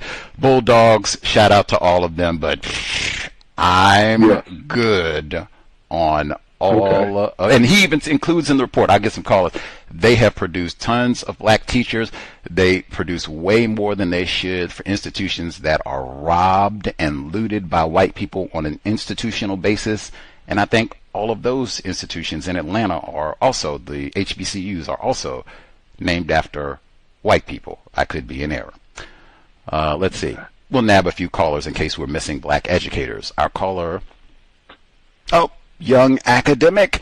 He was in the sound clip in the beginning and talking about his frustrations as a black male educator. In fact, he's talked to us for years. You, in your report, you talk about the gatekeepers and those tests and certifications that you have to get. He has talked for years about, oh my goodness, they say you didn't get a high enough score on the test and you have to go and spend all this money and time and take it again, and they have all these reports. Seems like a lot of the black males have difficulty passing. We got to put you on probation again there, see, young academic. You didn't do it right. We're going to need that urine sample tomorrow morning. Make sure that young academic, thank you for joining in. If you have commentary or a question for Dr. Rodgers, proceed. Greetings to the guests, Gus, the host, listeners, and callers. Can I be heard? Yes, sir. Yes. Gus, I can't thank you enough. I have several questions. I'm currently teaching biology. Are you having trouble with artificial intelligence in the classroom and phone usage? I can't get my students to focus. These were third and fourth graders during the pandemic, and they don't even know what to write ChatGPT, so it's catchable. They can't read. Teaching now, I am competing with trying to keep them focused when not entertained. I blame the pandemic. I believe artificial intelligence will replace teachers. Also, I'm afraid of white women, so part of my code is to take 6 flights of stairs so I am not caught in the elevator with them alone. And I stay in my classroom. I have also met 3 other black males this year. that had to drop out of teacher education programs because they cannot afford to work the 6-month student practicum placement for free that only white women can afford. Also, I'm only given 12 sheets of paper per student a month, and most of my students still don't even have laptops. The teacher who I am replacing told me before she left that these children are headed directly to prison. She informed me that the school she is going to, her lesson plans are given to them at the beginning of the year. She has to do nothing but sit back. It's almost like she is being rewarded for her service for not teaching the Negroes. She informed me that she went to school to be a librarian, but all of the librarian positions have been cut since 2020 for the Negro children. Most of these children are in high school on a 6th grade reading level and don't even know how to check out a book. Planned obsolescence at its best. My first lesson plan was on photosynthesis in the school to prison pipeline. She purposely stripped the classroom before she left, giving all her supplies away to white teachers. The Negroes I teach don't even have pencils. What do you make of this? I attended a teacher preparation program but failed my last observation because I would not take a white woman teacher out on a date. I was holding this against myself but realized that she could have said I did something to her if I did decide to take her out. The classroom is the plantation, and the Negro children can't even have nothing. Also, the teacher that I'm replacing, the white school she is going to, or have been rewarded with for not teaching the Negroes, there are no computers in the classroom. At the beginning of the day, the students are given a pouch and automatically locks. If you are caught with your phone, you are sent home and kicked out of school for the day. What do you make of this? Are there two different systems? Are they purposely dumbing down the Negro children? Most of the children in my class don't even speak English, and some work at night, so they are asleep during class. I mute my line. Wow, that is a whole lot to deal with. You know, if I can try to put it, give you a little something from that. You spoke about the biology class, and the kids are on their phones and things of that nature, and you can't get them to get the work product together. Has there ever been a time where you had them come into the class? Because I'm assuming this is high school. Have you ever had a time where you have them come into the classroom? We're not going to teach today. We're going to sit down and have a real, honest conversation about what it is that you people want to do with your lives. Because how you're acting and what you're doing doesn't lend itself to that. I'm wondering if that can be done, where you can come in, sit down, have a conversation, put the phones away. Listen, today we're just going to talk. I need to see where your head is, and see if you, or have the desk set up into a round circle so where everybody is facing you, or they can see you, or you can sit in the middle or sit at the front of the circle, and then have that conversation with them. Because I don't know, I can't speak for all the children, if they're getting people to talk to them about the realities of life and what is going on outside of high school, what their goals are for the next 3 years, 5 years, 10 years. What are they going to do when there's no more mama, there's no more daddy? Because my father told me that fathers don't live forever, nor do mothers.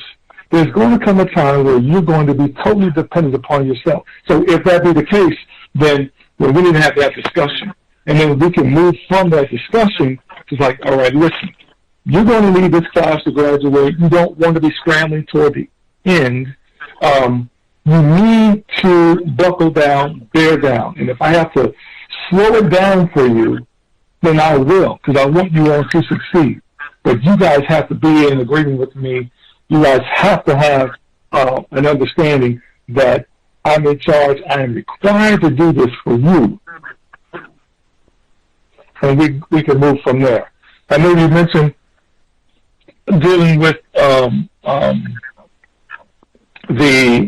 going 6 flights up and dealing with white coworkers and things of that nature.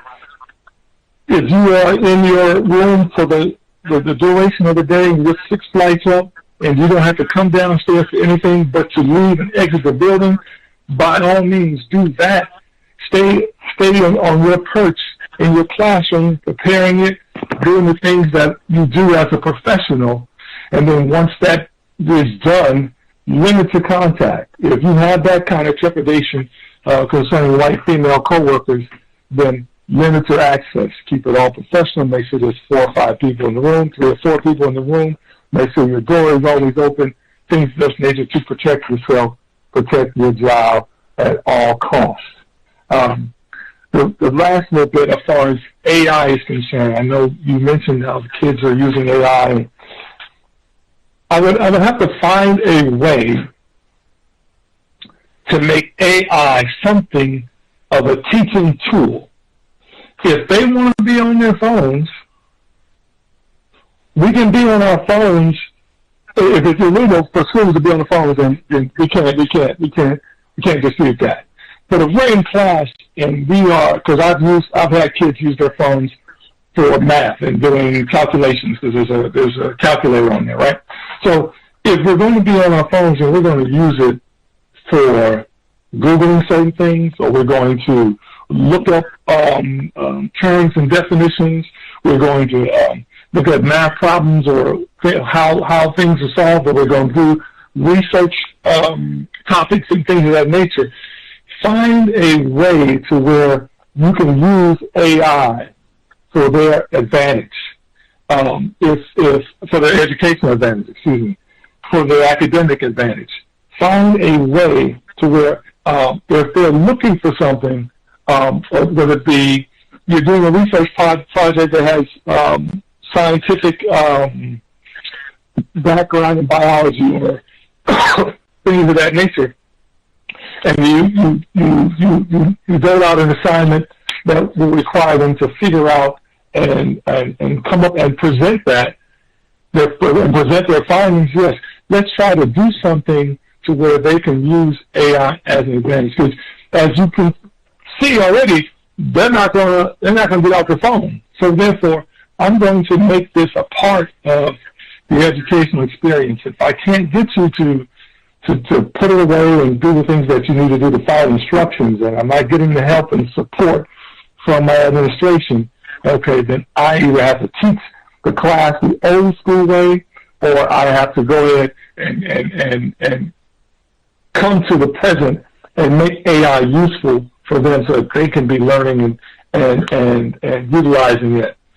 With the idea of the students having you giving them 12 pieces of paper and the school not having enough. I've been in that position many, many times. And so what I did was I went ahead and hit up Costco and the other places for a whole box of paper myself, because I knew I would be making copies of things for students, and I wanted each one to have their own copy. So yes, I went into my own pocket. That box of copy paper that runs me $35 or $40 or whatever it may be. I just have to suck it up and go in my pocket and get it and go ahead and bring that box with me to my classroom, because I can't have my children go without.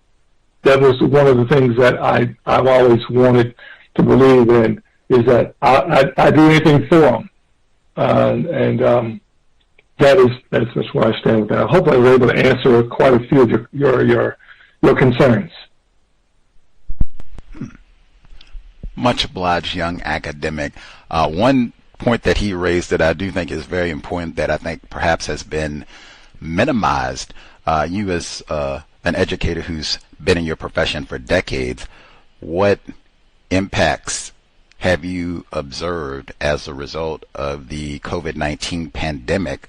We're about 5 years removed from the beginning of that in 2020. California was a state where they had, I believe, the lockdown just like here in Washington State, and big time numbers in terms of impact. What sort of impact have you seen on students as a result of the COVID-19 shutdown?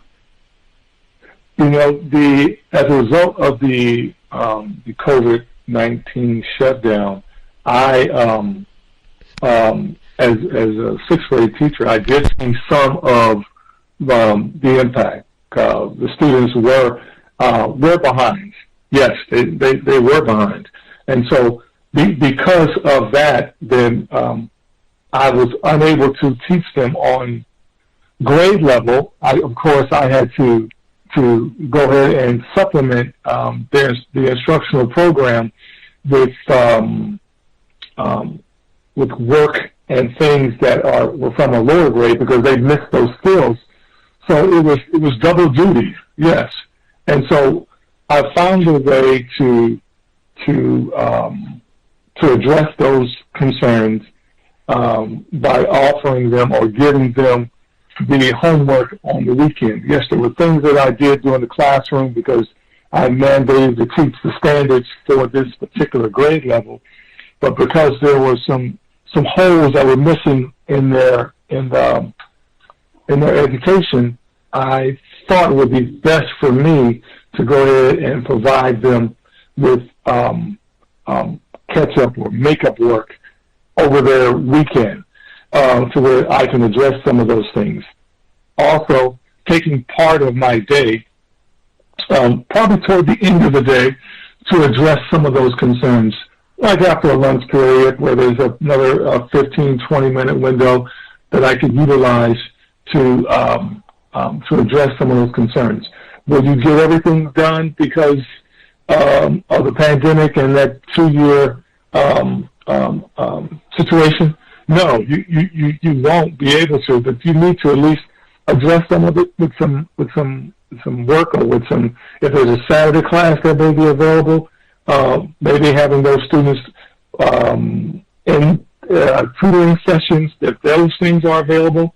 There's some things that you can do if you have the time, if it's not crossing any contractual lines, as far as having students doing some extra work or different kinds of work, or maybe if you have in the beginning of your school day, I said at the end, but maybe at the beginning of the day, you attack a certain standard and then go over it, supply them with supplemental material concerning that, and then maybe at the weekend have them work to strengthen their weaknesses.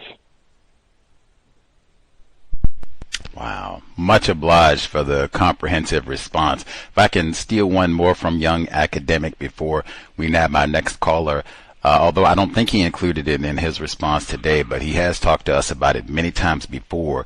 You are in California, one of, basically not contiguous, but certainly a neighboring state of Washington State, that we have recreational cannabis all up and down the West Coast. What sort of impact have you seen? I think we're about 10 years on from legalized recreational cannabis in California. What sort of impact have you seen on the particularly black student population since recreational cannabis has been legal in California? I have seen the effects of it with my students. Not all of my students, but there have been students at the 5th grade, at the 6th grade level at my school, where they would come to school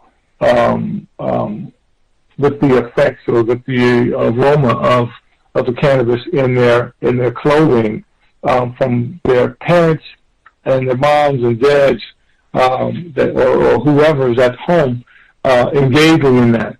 Now, the students, they know that mom smokes or dad smokes and that kind of thing, but they still come to school with the idea of learning. I have not seen anything out of the ordinary other than just what's in the child's clothes, or just what's the parent does, or it comes up for a parent conference that may have been a little bit out of it during the parent conference. But that's been the extent of what my connection is to the cannabis and how it's affected the students in education. Fascinating. Much obliged, Dr. Much obliged, young academic, and Dr. Rodgers for the responses. Let's see. Retired firefighter in Florida. Did you have a question for Dr. Rodgers? You should be with us. Yes, sir. And greetings to the guests. Yes. The black males have been cultured into a very narrow desire when it comes to employment on the adult level, primarily entertainment. Do you have a plan? My question is, do you have a plan that would encourage black males to become teachers on all levels and administrators on all levels of education? Thank you for the question there. I do have a plan. If I had it my way, I would definitely begin to intensify the pipeline from high school to HBCUs. HBCUs produce over 50% of the educators in our nation, but only represent 3% of the schools, HBCUs.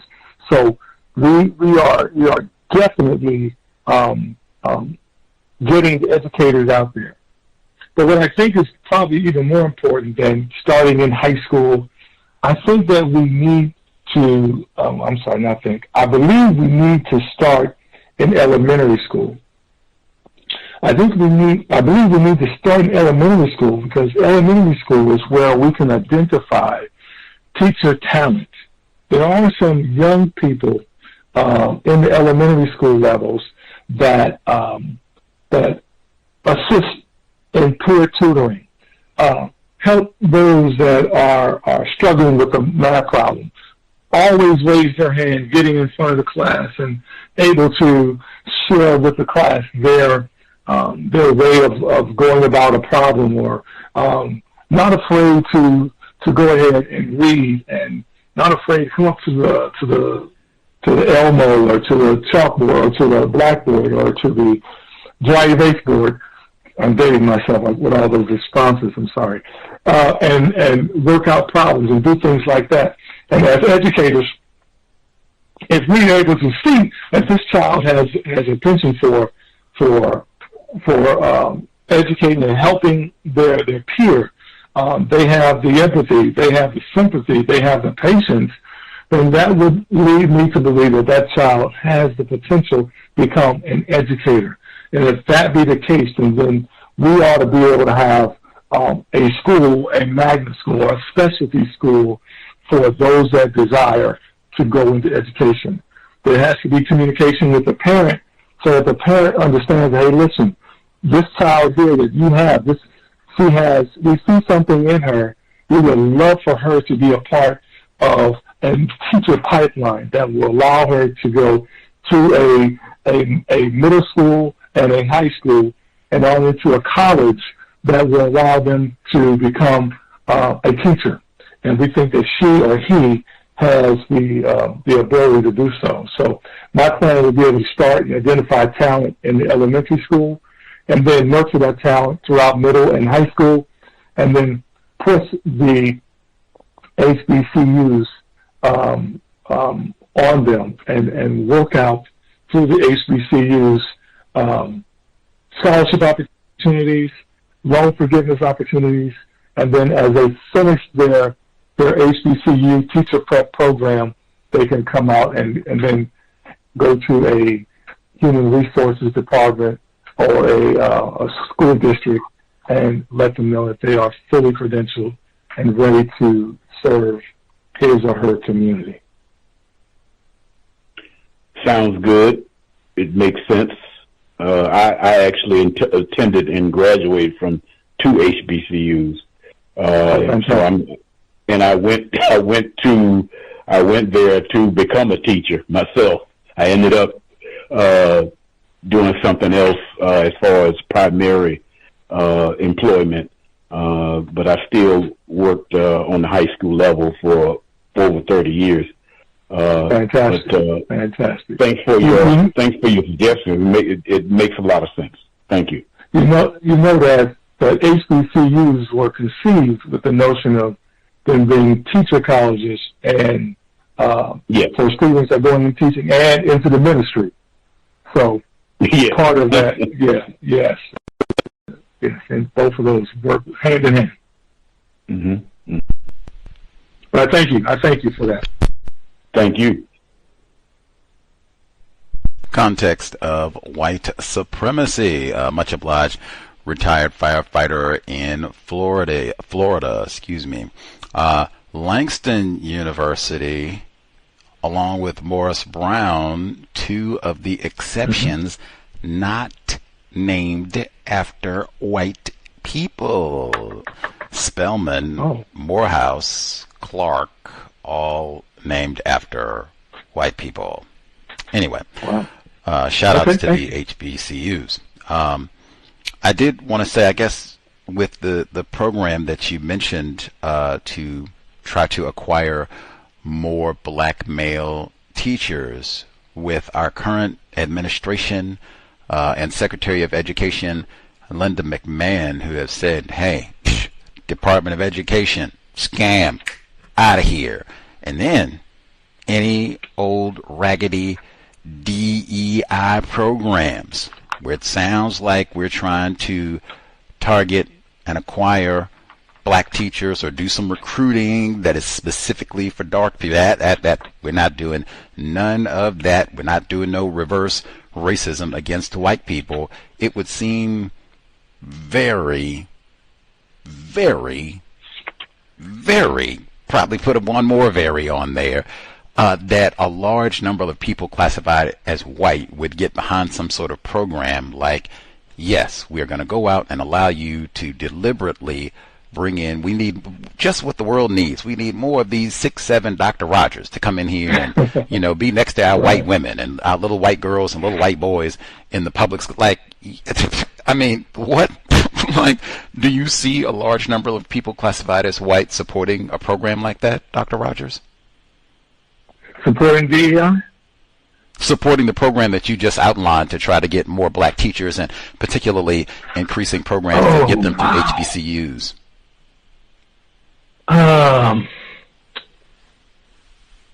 Gus, I see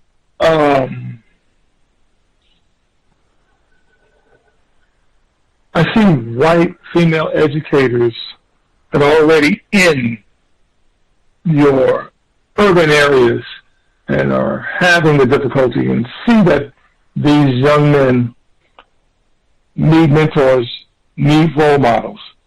I see them getting behind it. Those that are not educators, I don't think I see them getting behind a program where you identify teacher talent. Because those that are in the profession know how difficult it is. If they are having difficulty in the classroom, they keep sending me their children, they know that they are ultimately responsible for their child and their child's grades. They know that that child is going to need someone. So yes, I do see those that are in the field of education, they recognize it because they see it on a daily basis. Those that are not involved in the field will not see it that way. That's interesting. it's interesting just because this problem has been around for that. Are you familiar with the scholar Dr. Tommy J. Curry? He's a black male. He wrote the book The Man Knot: Race, Class, Genre, and the Dilemmas of Black Manhood. Are you familiar with his work? No, sir. I am not. Amazing scholarship. It's in my top 10. He's been a guest on this program many times, but in that book, he talks about how this being black males not being allowed in academic settings, and it being a way disproportionate number of black females to black males that you spoke about earlier, that this has been the case for a long time. Like he said that W.E.B. Du Bois complained about this like over 100 years ago, that this was how white people were running colleges and universities, even HBCUs that are named after white people. But he points this out in his scholarship, and that has, as you said, has a tremendous impact just on what gets studied, who is a teacher, just on so many levels. And even if you try and address this, you get shouted down and such. But yeah, this has been a problem for such a long time. It surprises me that in 2025 now there are white women teachers. Oh man, there's a problem not having black males who look like these students. Right. We don't this has been a problem for 100 years. Like, why didn't you all think this 50 years ago, 40 years ago, 30 years ago? Like, that's one. And even what you said, like your experience when you got together in the teacher training program or teacher preparation program, and you look around, I'm 6'7", I'm got my sky view and no brothers here. It wasn't then. I'm sure people were aware, like, oh man, we're not really connecting with Leroy and little Devontae and, Rodney the third, or Robert, Rodgers, the third. We're not connecting with them. We need to get some black dudes. Like, no, even it sounds like when you were pointing this out, it wasn't robust. Yeah, you brought up a great point there, and yeah, we need to get, like, it was, no, as you said, it was, no, this is kind of the way we like it, and no, we don't need no more Roberts, we don't need no more Devontaes. Like, this is just the way. So, and then, like I said, you got Trump. You said the teachers would be the minority group, I guess. All the other white people who are not in education, no, they would not get by. So, I mean, yeah, that's important. That's very important for me. And that's one that's not white people are ignorant. That's just white people like things just the way they are. Dedicated to racism. Very important. You and your report, or before I even move forward, you do use the word racism in your report. Do you have a definition? I guess this is another one, if I could request, if you can talk to us like we are your 8-year-old elementary school students. Can you give a definition? What do you mean when you say racism? When I look at racism, I look at it. Let me give you the thumbnail definition, then I'll jump into some elaborate situation. Racism is prejudice and power. Prejudice meaning that there are negative attitudes, negative biases, negative beliefs, negative schemes that are directed toward certain individuals. The power dynamic of racism allows those biases to be ratified legislatively. They are in our institutions, in the legal field. They are in the educational sphere. They're in the social field. They're in healthcare. They are utilized by those that support racism. But even more so, racism has other tentacles attached to it, like an octopus. It has all these squiggly little arms, right? So one arm, you have your microaggressions. To understand racism, you got to understand that there's some microaggressive behaviors or things that people are going to do to you that you may not agree with. There are things that will come from a different place. There are micro insults. There are micro invalidations. Racism has a social ill component to it. It's defined and categorized as an ill, a mental health problem by the Department of Health. So racism, in a nutshell, it's power and it's this prejudice that are linked together. But it has all these other different assets or all the other different aspects that will allow you to see it a lot better and a lot quicker. So you understand that it does exist. It is both permanent and pervasive. So understand that. Permanent and pervasive. Those are important P words to end with. Can individuals who are classified as not white practice racism? No, sir. They cannot.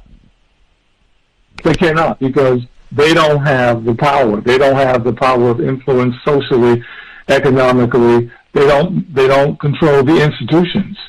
The institutions were established way back in 1619, way back at the start of this country, and those things were put in practice by white males. And because of that, it has continued to be that way. People of color don't own these different or don't have control of these different institutions. So therefore, they cannot practice racism. They can be prejudiced. Yes, they can do that. They can have that, but they cannot be racist. Gotcha. When I heard your definition of racism, prejudice plus power, and then you elaborated, reasons why non-white people cannot practice racism, that being classified as white, and particularly I just remembered your report, just being classified as white, that the very essence, the very meaning, what does it mean to be classified as white is prejudice and power. You include in your report the power of being classified as white. Whiteness as property. You really could switch the P's out there. Property, power, same thing. But just being classified as white. We had Ian Hani Lopez as a guest on the program. White by law. Just being classified as white is enormous power in a system of white supremacy. You don't even have to be rich or wealthy. Just being classified as white is enormously powerful in a system of white supremacy, racism. And then the prejudice is implied by being classified as white, and that's self-evident. Everybody, or I don't know if everybody, but many of us have seen white only. That is what the classification white means in essence, exclusion, because white people are only a minority on this here planet, less than 10% of the population. So that's the essence of the classification. Mistreat people who are not white, whites only. This is all of that. The school in the 82% white female, that's what it's supposed to be, predominantly white institutions, and we want to keep it that way. That's the essence. That's the whole. I mean, it doesn't mean anything if it doesn't mean that. Mistreat people who are not white. That is the, I'm just looking at the definition. That would be the very definition of being classified as white. Prejudice, power. Unless I'm, missing the logic or evidence somehow.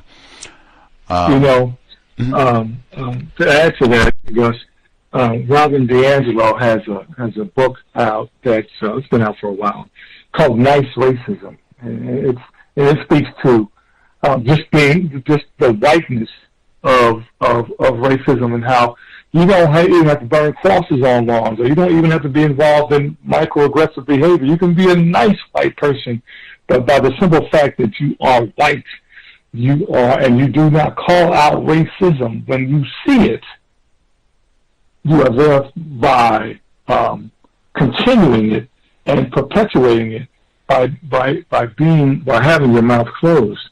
And very, very good book. I'm quite sure you've heard of Robin DiAngelo, and she also wrote White Fragility as well. So I just thought I'd add that in there. That'll be a great, great read for some folks. So go ahead and read her book, Nice Racism. I'm very familiar with Dr. Robin DiAngelo. Do you suspect Dr. Robin DiAngelo practices racism, white supremacy? No, because he's calling it out. There'll be some bias that she'll have because she's in it. She's white. There'll be something, but she knows how to check it. She knows how to call it out. She knows when to see it. She's written about it. I don't think most folks will want to call out to disturb what they benefit from the whiteness. You know, you can. There are many benefits, as we mentioned, from being white, just showing up and being white. You know, you get the benefit of the job, you get the technicality, you get to get off, or you get to be excused from the technicality. But to really call it out, like a Jane Elliott as well, you really need to let others know and to let folks know that, hey, listen, this is wrong. This cannot happen. And you may receive the death threats. You may receive the side eye from people in your own community. But in your heart of hearts, you know if it's right or if it's wrong. And I do believe she knows it is wrong. Do you suspect Jane Elliott, white woman, is a racist? I do not think she is. I think she is aware of her whiteness. And she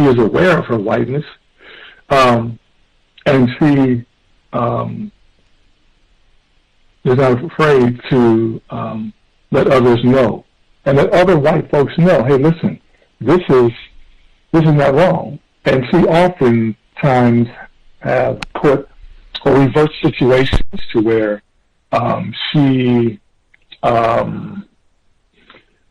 ask a question or two about switching positions with African Americans or with people of color and understanding that and just bringing knowledge to those that are uneducated about the effects of racism. That he took the words that I had repeated before to those that are uneducated. I would use logic to assume those would be white people.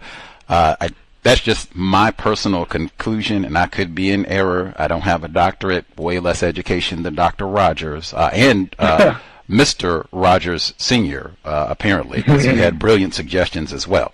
But my personal conclusion, white people are not ignorant about racism. That is not the problem that we are dealing with at all. If anything, I say consistently the people who are ignorant about racism are us black people. It's been my experience that white people write lots of very accurate, detailed books in all areas of people activity about how they have terrorized black people successfully all over the world. And most of these books are written for and by white people. That has generally been my experience. I mean, well, one, Jane Elliott, she's been a guest on this program at least 3 times and admitted to being a racist when she was on the program. And I can even pick out specific ways that she practiced racism as a guest. One, words. In fact, I would pick out 2. One, she gives her definition, or at least she has racism. Her definition is an emotional commitment to ignorance. And I was going to point that out with her to speak with her a 4th or 5th time, that is not racism, because again, it seems it's so important. Racists need us to think white people are stupid about racism. That is the greatest lie in the universe. Like, white people are expert. One of the best books on lynching that I've read without sanctuary is written by a white person. one of the only books that I've read about sundown towns. It's written by a white person. I could just go on and on and on and on. One of the best books that I've read about how white people kept books out of the hands of black people deliberately. It's written by a white person. Like, I could just go on and on and on and on. One of the reports about black people suffering from the wildfire. White guest we had on the program. White people are not ignorant about it. You cannot stomp on niggers and have 82% white females and no niggers practically and maintain this for decades and be stupid. As you said, this is what we want. This is what we planned. So that's one. And then there's just something, and I'll note he mentioned 2 white women. That's a major pattern. Even we started all this where we were talking about predominantly white institutions being set up for white men. And I see a massive pattern where we do not think of white women as a racist. There'll be lots of Jane Elliott or Dr. Robin DiAngelo, white woman. They're not racist. And there are more white women than white men, unless I've been misinformed. Yes. No, you have not. There are not that many white people on the planet. They are less than 10% of the global population. So this has got to be an all hands on deck type of a thing because it's not that many of them. If that is true, most of the white population is white women. It does not make logical sense for this power structure, tiny group, to dominate the whole planet. And they don't even have most of their team on board with this. That's not even logical. Like I said, just look at the school system and tell me now white women are not. No, this is not ignorance. White women are dedicated in the system of white supremacy equal to white men. We can just look at the school system. Jane Elliott was a former teacher, and I said I was going to pick out ways that she practices racism. One, her definition of racism, it's not based on logic, and it perpetuates a major lie that white people are ignorant. 2, on this program, I use the term non-white. I just said the power and so-called prejudice. White people mistreat everyone that they say is not white. She got furious. She said, "You don't use the term non-white. Use the term people of color." I said, I don't use the term people of color. I think words are important. People don't say colorless people. They say white people. That's where we need to keep the focus. This is about people being classified as white, because you're going to be mistreated if you're not white, and we need to keep the focus. The problem is white people. So that should be the whole focus of what we're talking about.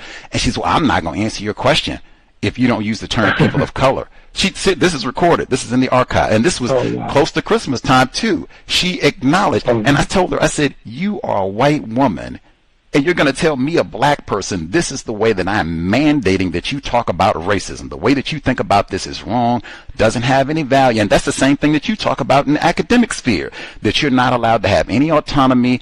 This is the curriculum. You're going to teach it this way, and if you don't, get your stuff and get out of here, Leroy. You're going to do it our way. That's the exact way that she talked to me. And I said, wait a minute now. I can't even pick the words that I want to use to articulate written. No. I'm on the program. You're going to listen to Big Mama. And this is what you're going to listen to Big Mama.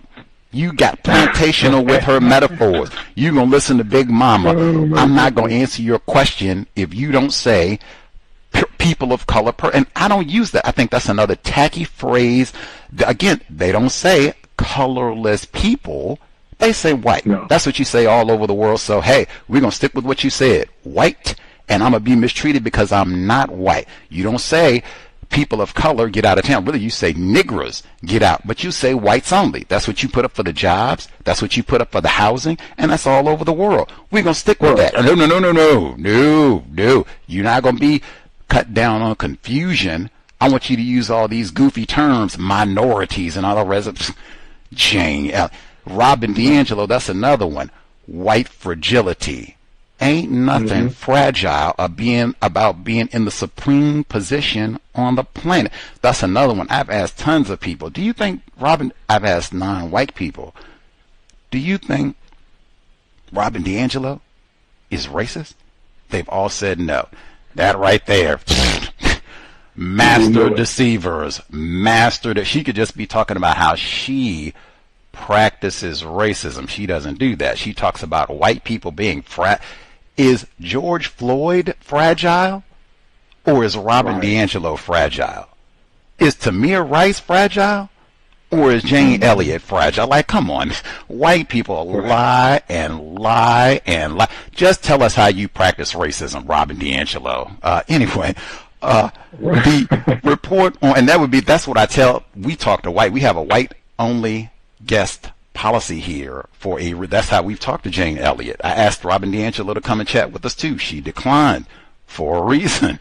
But we talk to white people all the time. That's a question I ask them. Just tell us how you practice racism.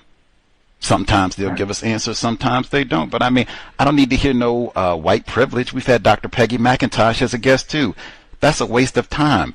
How do you practice? How do you keep black people out of the teacher preparation program? That's the information that we need, not, man, the Band-Aids look like me and they don't pull me over when I'm driving, after I've had 50 tequilas.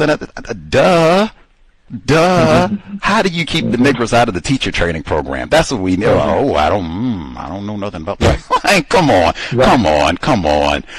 In fact, you talk about the human resources employees being important gatekeepers to keeping out black educators. I guess before we take up the whole I thought that was so important. Can you detail their role? Because I know they don't have a whole lot of black HR representatives at the school level. Yeah, in the HR departments, they are the ones who gather those teacher ed students. They are the ones who gather the applications and resumes of those coming through the pipeline, going to teach. And some universities aren't recognized. If there are no, especially HBCUs, you've got to provide transcripts and so much other stuff. There is in human resource departments, the number of African American workers, human resource officers, don't reflect the student population, those going in there to teach. You don't have that. There in human resource departments, they don't go out and go to different schools recruiting African American male educators, or educators in general. They don't go out to the HBCUs, let alone the HWIs that are within the local radius of the school district. And so, because they don't do that, they don't bring them in. And the second thing is, they don't look at unconventional ways of gathering educators that look like you and I. They don't go through different lengths. If an educator, if African American male educator did not go to a 4-year school, but he has a 2-year degree and he has a desire to teach, he has done some teaching maybe in a parochial school, that does not count toward his hiring. Human resource departments, if they want to get a handle on the population, or knowing that the population of students is more than 50% minority, and you need minority teachers, then you would think that they would go ahead and go through great lengths to recruit those people, but they don't do that enough. I'm not saying they don't do it anyway, but they don't do it enough. It's not a high priority. Because the goal is to keep it 82% white. Because having a teaching degree or having a teaching job automatically catapults you to middle class and to middle class wealth. And now you're exposing not only your children in your classroom, but your own biologicals to a better life. And that is not the goal or desire for you in this country and around the world, for that matter, because I know it happens over in London as well. So, therefore, human resource departments have a role in keeping African American males out. Not offering enough money is one. I always mention that because they don't pay enough for an African American male to take care of his family at the rate in which the price of eggs are going up. He can't get any eggs. You know what I'm saying? So therefore, we have to look greatly and wholeheartedly at human resource departments. Fascinating. I humbly, and really because I read your work, I want to very humbly offer a correction based on Dr. Rodgers' own work. It's 82% white female. He said 82% white. It's actually probably about 90% white if we include the white males in there. And even some of the, it's about 87%. Yes. Look at that. So I mean, it is massively teaching profession, massively white female, but massively white. And as he said, that's the way they want it. The HR department, I thought that was so powerful. And that's another one, I mentioned his book, The Man Not, Dr. Tommy Curry. He eloquently, we talked about that. He's one of the few people that I've talked to over the years who massively rejects this notion of white people being ignorant or unaware or unknowing or unconscious, or they don't think about racism. That is nonsense. And he said, the people at the HR department, they never demonstrate their ignorance about racism by, oh, look, Leroy put in an application. Okay, Grant, we'll put him through. Come on through. Never. It's never. They just hired all the Leroys and Devontaes. And, what do you mean? Racism? We're not supposed to hire? What? Why? If he is hired, he is sent out to the valley when he lives in South Central or in Inglewood or in Hawthorne. So he's got to travel an hour and a half, 2 hours to get to his school and then come back and do the same thing for 5 days. Yeah, that has happened many times. You'll be sent to a school, so we don't have any openings because we got an opening over here. And then you decline it because they know you don't want to deal with the traffic and the transportation. They know that for a fact. So then what does that do? That's one less educator they have to worry about. Not by accident, folks. Not by accident. Man, and that you can just think that's probably, I seriously doubt there are going to be too many professions where black people just dominate HR. Like you send in an application and Lakeisha is going to be the one who is screened. I seriously doubt there's too many fields where that's what's going down. Increasingly, you might have bots and AI doing the screening, but, not Lakeisha. Right. Anyway, you had a powerful anecdote before we let you go and get ready for turkey and all the rest of it. The giblets and the green beans with the pork in it and all the good stuff. You write, this is on page 42, that sometimes referred to as burnout, the mental tax contributions to the shortage of African American male educators, scholars suggested this tax results from getting less support and being typecast into non-academic roles.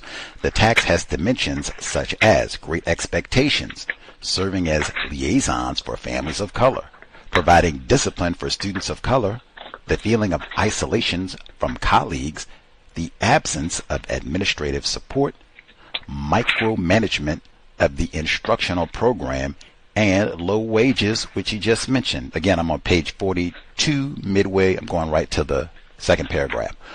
One example of this tax can be found in Bose, an African-American male educator from South Carolina, George Stinney, discussed the pressure of being under surveillance by his school site because he taught children from different backgrounds. Is that non-white? Is that with different backgrounds? Yes. Okay. Yes, indeed. Being politically Yes,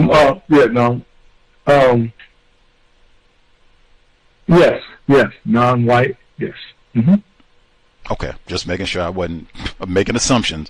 Being politically correct inside and outside his school community stressed him as an educator. As an assistant coach, He elaborated that his passion for education is great and his desire to move laterally to be the head coach of football was his heart's desire. He applied for the position when it became available because he knew he was qualified, privileged black male, liked and loved by all. He had a firm relationship with players and other assistant coaches on the team, presumably. The school kept the position open for quite some time, and the assistant coach was repeatedly turned down. He became devastated and shaken to the point that going to work became problematic. He started to have medical challenges with his chest tightening every time he entered the school parking lot. The inability to breathe and function in doing his job at his school site had injured him emotionally. His story is one of many. African American male educators across the country believe they are perpetually overlooked for opportunities of advancement and upward mobility. That is your privileged black male. And I did mention hypertension before. Yes. Nick, the portion where you say with Bose, the portion with Bose here where you say that specifically being politically correct inside and outside his school community stressed him as an educator. Whoa. What specifically can we get more details, and even what do we mean politically correct? And again, like we're in elementary school. If we're talking about his political correctness, just maintaining a standard that is acceptable in the school and outside of the school, whether he's dealing with parents, he's dealing with other coaches, whether he's dealing with the community, doing things not to dampen his chances of becoming head football coach and things of that nature. Doing things such as would it be he said something, or can you give us something? Let me see.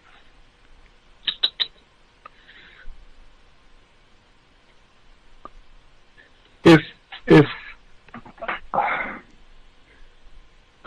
an African American male, he knew that the spotlight was on him in the school and outside the school. So keeping I want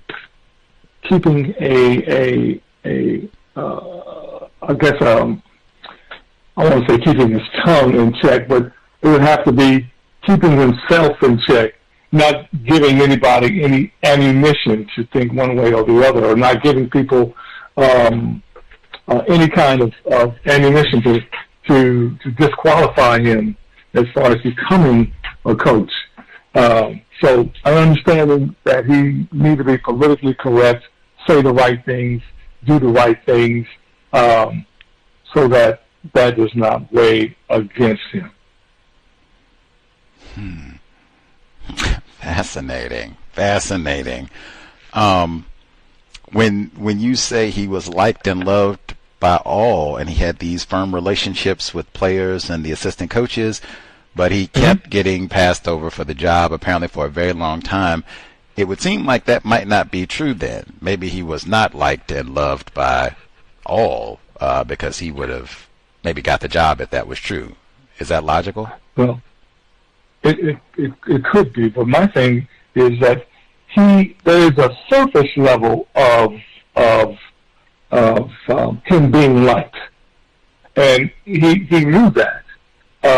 But he knew that if there's a slippage on his part and he's not politically correct, that could be a problem. Yes, you're going to be liked and loved on the surface. You're going to be. Because you're there, you've made an impact on the children, you made an impact with your coaches, you made an impact on the school community. But all it takes is a moment of slippage, or a moment of looking the wrong way, or the moment of listening at somebody, or a moment of doing something the wrong way. Then that's going to that's going to be your downfall, and that's going to cause you some angst as this gentleman went through in the school here in South Carolina. Man, I mentioned his name before 2 times for George Stinney, who is on the cover of Dr. Tommy J. Curry's book, The Man Not, and he was put in the electric chair at the age of 14 for basically whistling at a white. Oh yeah, of course, you're a PhD scholar, but the great George Stinney, 2 times for South Carolina. Well, it's more than 2 now for South Carolina, but wow, that word love stands out to me all the time. Mr. Fuller talked about that, and I mean, woo, I'm always very cautious with that word love. Mr. Fuller, in fact, would say you cannot have love and a system of white supremacy at the same time. That does not compute at all. It's one or the other. Either you got racism or you got love. It can't be both. And he specifically, even backing up, because that's a lot, like liked and loved, like woo, like I don't even think most people like me as a black person. We got liked and loved. Wait a minute. And even Mr. Fuller has that too, and recommends not to use the word like. I mean, I don't know. I mean, man, to have a black dude in an assistant position, and he's an athletic coach too. Like maybe if you had said he was in the English department, or he was an assistant principal, he was in human resources, something like that, maybe. But I mean, oh, he coaches the the offensive line coach. Oh yeah, we love Leroy. You gonna get that promotion? As I mentioned, on the surface. Even that, because you said all he has to do is have the wrong expression. Like, wait a minute, now you said love. They make all these songs about love, and they're supposed to be unconditional, and they're supposed to be a long time thing. Not wait, are you from? Oh no, the love and gone out the window now, Leroy. Like, wait a minute. That's it. It don't take one time. You already know. It takes one time, and that is it. And let's say he whistled the wrong way, he looked the wrong way, and all the love is gone. But it was probably never there to begin with. That's where, in my view, that's where we should stay. If it's that fragile, like what we're talking about, like all it takes for you didn't get quite enough sleep, and your smile isn't quite as wide, and you didn't laugh quite loudly, and I mean, that's all it takes, then I don't think that's love. That's something else. That actually sounds kind of hostile. Like, wow, you got to do some performing to maintain. Oh, like, yes, performative stuff. Yes, indeed. That's a long way from love. That's a long way from like. Even that's what I mean about being just accurate with terms. If that's what we're talking about, that is not love. This is a hostile and really a really deceptive environment where we pretend, oh, we love Leroy. Leroy is the best. And then as soon as Leroy is never getting that job. You see, he put his application in.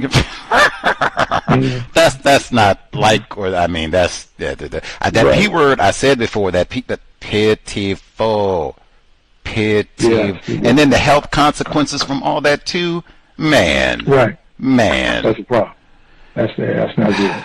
Man, I have learned a ton, Dr. Rodgers, which you're supposed to, your PhD, you're supposed to, and we didn't even get to cover everything in the report.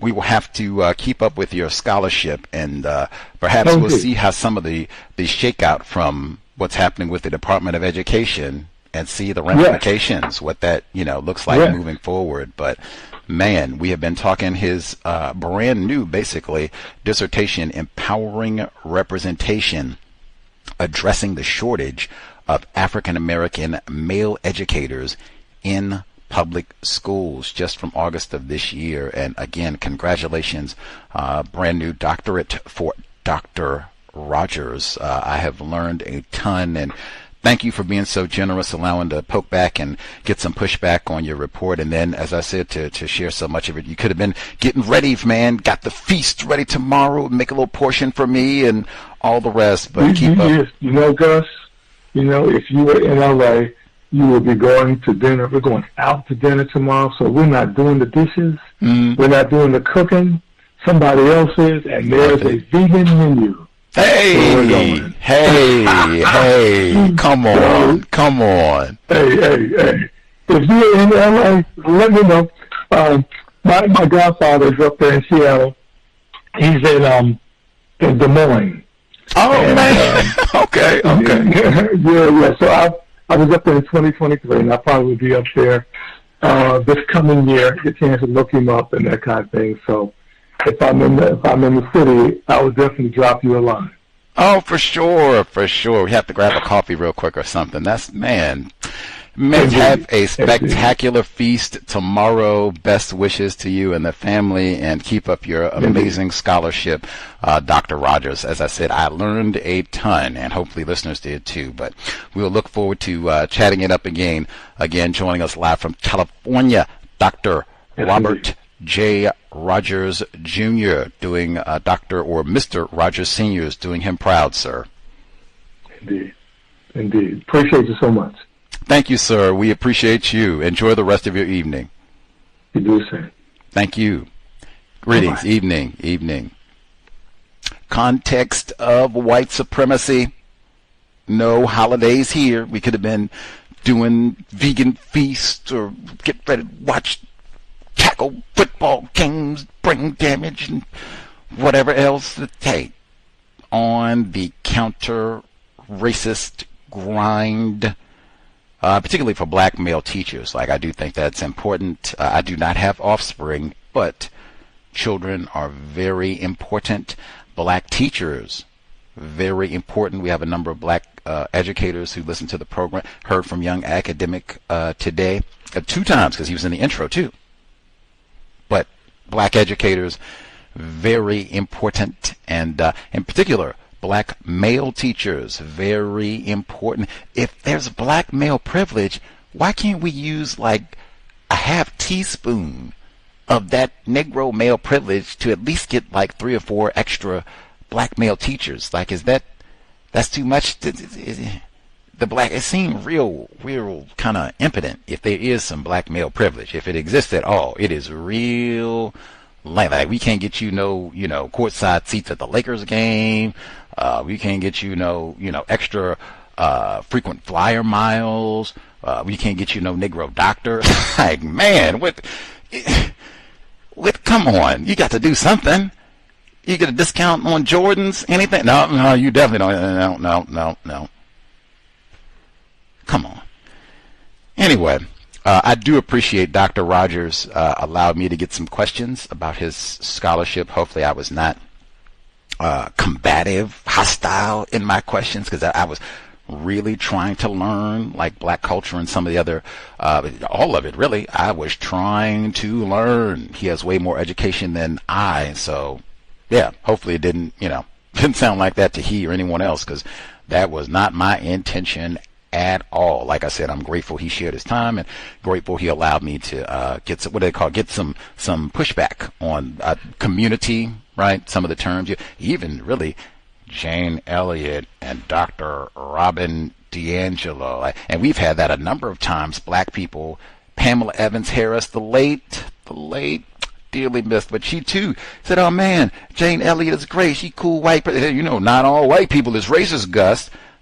Well, we talked to Jane Elliott, and she said directly, "Yes, I is racist, Gus."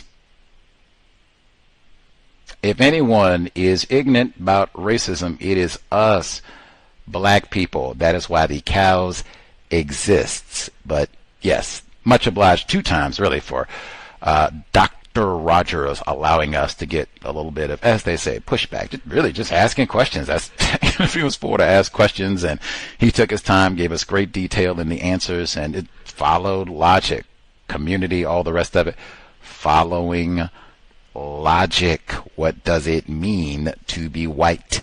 Anyway, we'll take a quick break, come back, share quick thoughts, key points from our discussion, and then Hey, we'll be here tomorrow. No holiday neutralizing workplace racism. Since it's so-called holiday, we should have folks, if you never participate in neutralizing workplace racism or don't have time or what have you, presumably a number of folks will not be working tomorrow.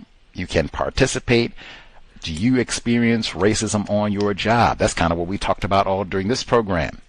Black educators, black HR department. You think the white people, they see your application? Leroy, you're not getting no Leroy than man. Throw it in the trash. Neutralizing workplace racism. 8 p.m. Eastern, 5 p.m. Pacific. You can get your turkey, gravy, giblets, pie, sweet potato, pumpkin, munch, and then you can have leftovers. Get a clear throat, rinse your palate, dial in, share, and then you can polish off your leftovers. And so get some greens, some veggie. I mean, get that salad he talked about. See, get your fiber. Just whiff down, especially you don't want a lot of sodium, all that. They used to have country ham. Like, oh my God, does that still exist? Do they still make country ham? Jesus, that's, in fact, they might even call that Negro culture. I don't know, but man, remember the country ham biscuits? Because really, you get the Hawaiian sweet rolls, see, or you get homemade biscuits, but they put the country ham. Man, you talk about, I got the chest pain.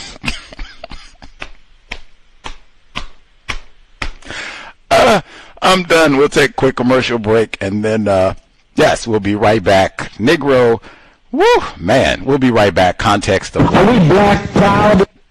Black proud, hypertension, you name it.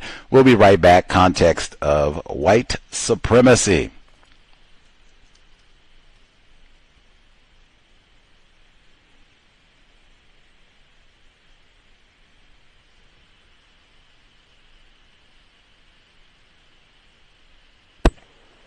And from the late 1960s, after the death of Martin Luther King and the riots and the upheavals and all like this, and black people with their fists in the air and all like that, and trying to stumble and fumble and find their way and get focus, the white supremacists made a blueprint and put it into action. And that is, I'm going to have these people so confused, they don't even know what they started out to do. And by the late 1970s, they had just about completed it. And we've been on that ever since. And you mentioned something very important. They are more comfortable than ever. But see, it's like making gorillas comfortable in a cage, or monkeys, or pandas. You still got them in a cage, but they're comfortable. See, so give him some bling bling. It's like giving an animal a brand new car and training the animal to ride up and down the street in it. And then you stand back and point at the animal. Like one white man said in the late 1950s. He said he doesn't care what kind of car a Negro has. He said he's still a nigger. And when he rides by in a shiny car, to him, it's just a monkey in a car. White people built a car, put a monkey in it, trained the monkey to drive the car, so now you're looking at a monkey in a car.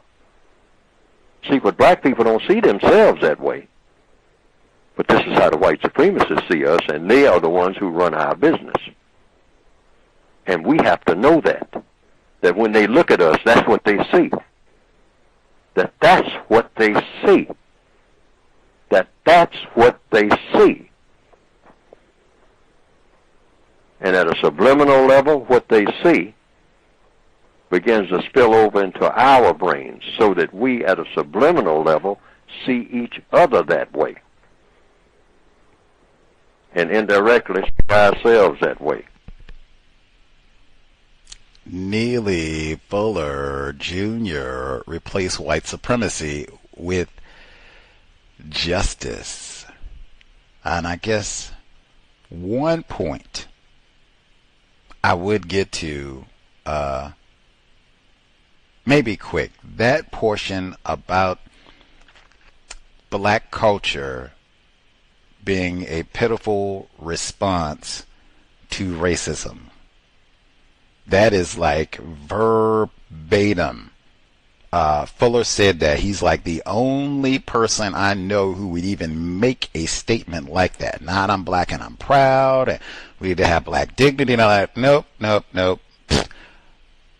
All of the things that black people do are a pitiful response to racism, and that is true. That is true.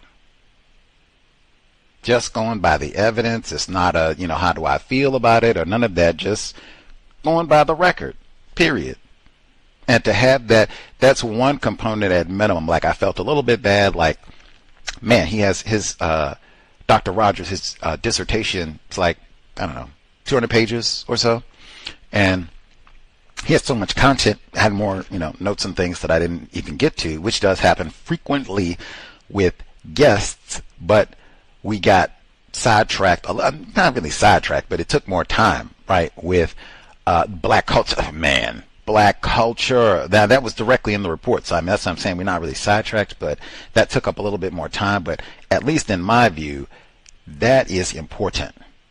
That, in my view, that's one of the reasons right there why we non-white people, victims of white supremacy, and specifically people classified as black, why we have not made more progress. We are very beholden to this idea of we are a black race and there is something to hold on to and champion there. That right there shows you how retarded and confused we are. And then, like just him walking down, like give us, what is the black culture that we are so proud of? HBCUs, Juneteenth, Ebony Magazine, Black Theater, triumphs like the Wiz, Mike Jackson, the Black Church, all of that is a pitiful response to white supremacy. All of that. It doesn't matter how you feel about HBCUs, which again, named after white people, most of them, not Langston, not Morris Brown, but most of them named after white people. And all of them looted by white people like forever. That right there, like how all of the teachers that they have produced from black HBCUs, which is an astounding number, way disproportionate, like just, whoa, they have way more than white institutions with way more resources. It could be even more if white people didn't loot them and steal funding from them habitually. That's also directly by design, but that's what I mean. It's pitiful response to Juneteenth. And that's like Sanford and Son. Like most of the time when they tell me black culture, it'll be breakdancing, Dougie Fresh, Diddy, cornrows, DiAngelo. That's what they'll say. Like, what? That's pitiful. I mean, man, regardless of how you feel about DiAngelo, he's deceased at 50. Victim of racism. Wrote music about racism, responding to racism. Gotta be pitiful. Black Messiah. Gotta be. You don't want DiAngelo gone at 50. And then the whole career of Negro artists being looted. That can't. Dougie Fresh, all of them. Diddy in prison, greater confinement. Come on. Pitiful. Come on. Any of the black and Jim Jones. Black Church, all of it. The Wiz. I've been like, man, just... Anyway, I did feel a little bit bad, briefly, about not getting to more of his report, but I did think it was important because people classified as not white, people classified as black specifically, we are so confused about white supremacy racism. It is always important to get clarification about some of these concepts and terms. So to have black people speak logically, definition of racism. His definition was substantially better than most. Most of the non-white people that we've asked that, they don't even have a definition. They've made something up on the spot. He at least had a definition. Bravo there. And He said non-white people cannot practice racism. That's kind of rare that we hear that. He did exclude a number of specific white women from being racist. Didn't think of them as racist. I say that right there shows our lack of understanding. What does it mean to be white? And I see that on multiple levels. It can't be that Bose, that's the black coach who had the hypertension, is about to have a heart attack and die at probably, I don't know how old he was, but we'll say 40 or something, probably way too young. DiAngelo, Chadwick Boseman type thing. But because he couldn't get the job doing brain damage tackle football, they're going to keep him as the assistant. And that's probably a pay difference too. Like, whoa, we ain't going to pay you like no head.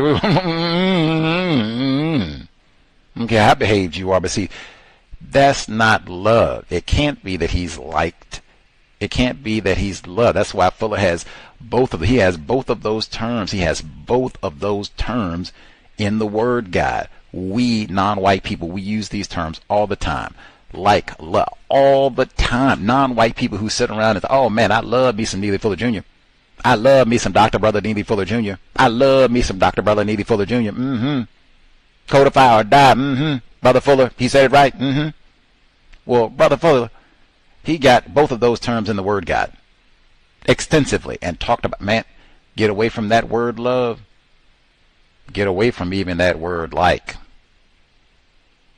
It can't be that they like Leroy and he don't get the job. That can't be. Maybe he was confused and he thought he was liked and loved by his coworkers, but he didn't get that job. He didn't have no, and he should have an advocate, right? Hey, this is what you can do to bolster your position. This is where we think you're lacking and what you can do. If it's a certification, you can go take go get a master's degree. They would have outlined that for him, and there you go. And you've been here employed. That way you'll have more tenure. You've been here longer. Get to it. They kept the position open. We would prefer no one to you. That ain't, I mean, if that's like, woo, Jesus Christ. What you do with the people you love? Man, white people don't even like other white people. Like, they gossip and do all that. Jeffrey Epstein raped a lot of white children, unless I've been misinformed. Ain't the little white woman who just had the book, she's white. That's not no kinky-haired black person. There's a lot of evidence. White people do not like other white people. They just unify around, we're not going to have no Negro male teachers. I think that's why I said I think that is very important, because words are important. Even black culture, to have that. Wait a minute. What is black culture? Should I be proud of what we are about to eat tomorrow for Thanksgiving? For most of y'all, no, you should not at all. If you're even celebrating, whatever you think you're celebrating tomorrow, but most people, no, that is not nothing. My Negro culture, right on, diabetes. You said you got them chest pains and tightness. Ain't feeling too well. I got to sit down. Got heart palpitations. Negro, I wouldn't even know where to begin with Negro unless you're talking about replacing white supremacy with justice. That, hey, all right. But if it ain't that, no. Dougie Fresh, the Fat Boys, did he? What? I'm not sure. If it ain't replacing white supremacy with justice,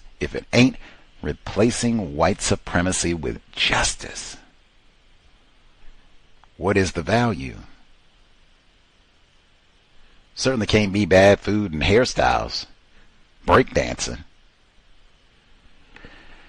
Anywhoodles, but terms are very important. Underserved communities, that was another one. That mistreatment, that's what it's about. They use a lot of microaggressions. I didn't even get an opportunity to bring that one up. Say that for you. No aspect of white supremacy racism is micro. So much of the system of white supremacy is to use words to confound us, confuse us, to get us to minimize the practice of white supremacy racism, which is the greatest business in the known universe. And he said they don't allow Negro teachers anywhere in the known universe. Dang, that's not no micro enterprise. They practice white supremacy racism throughout the known universe. Ain't nothing tiny about that. Even got the micro insults. No, man, not calling you a coon. How was that micro? We talking about the schools, so sometimes it's calling children names and all the rest of it. How's that micro? Keeping you from getting a job or a salary. How is that tiny? No, it's the biggest business in the known universe. System of white supremacy, area of education. Let's see.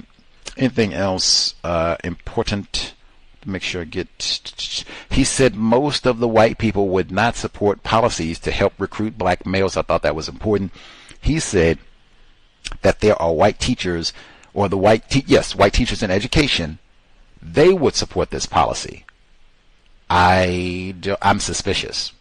Victims guaranteed qualified, but I am suspicious just because, as I said, these white women, they've seen this for a long time. It's not like, oh, wait a minute, we don't have no Negro males here? We got black boys here. Huh. Maybe just a few, not too many. We don't want, and we don't want no 6'7" raping. But we'll just get a few. They could have done that, 20 years ago, 30 years ago. They could have done this when Obama was in school, like a long time. Why all of a sudden now was this? Yeah, and I didn't even hear they were leading the charge. Like I said, they've seen this. I know what it looks like when white people get riled up about something. They have resources. They can get to it. They have way more resources than us. Were they the ones leading the charge? Like, yeah, let's get these programs together, and we're going to go get our other white people on board. Let them know, like, this will help everybody to get more Negro males. We got more black boys in the classroom. I can't put all these little Devontaes and such in the headlock. We got to get a few more. We're going to take charge of that. We got a whole PR campaign and all that. Like, they would have to show me a lot. I know what it looks like when white people say we don't want no more damage to the seals. We want the tortoises protected. I know what it looks like. They would have to show me the same sort of zeal. We're going to get out here and get some Leroy teachers in the classroom. And, yeah.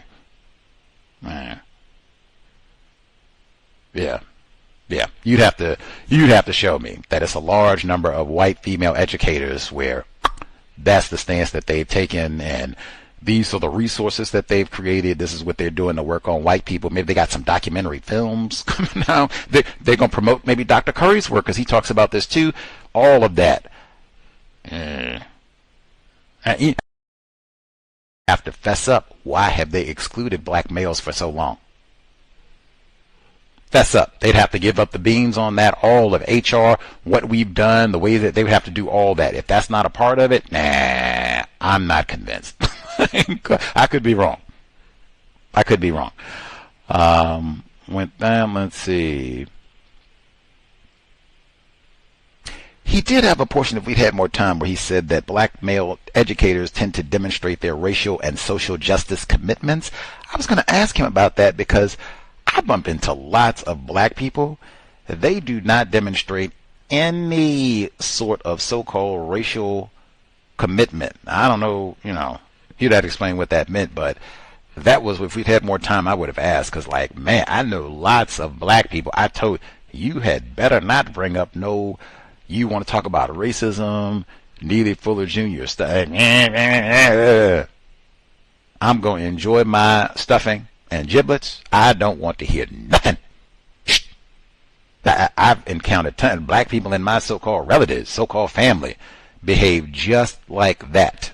So, I would be very curious. Like, are you like the black teachers, males, females, whatever? They demonstrate a commitment to so-called racial justice? Really? How so?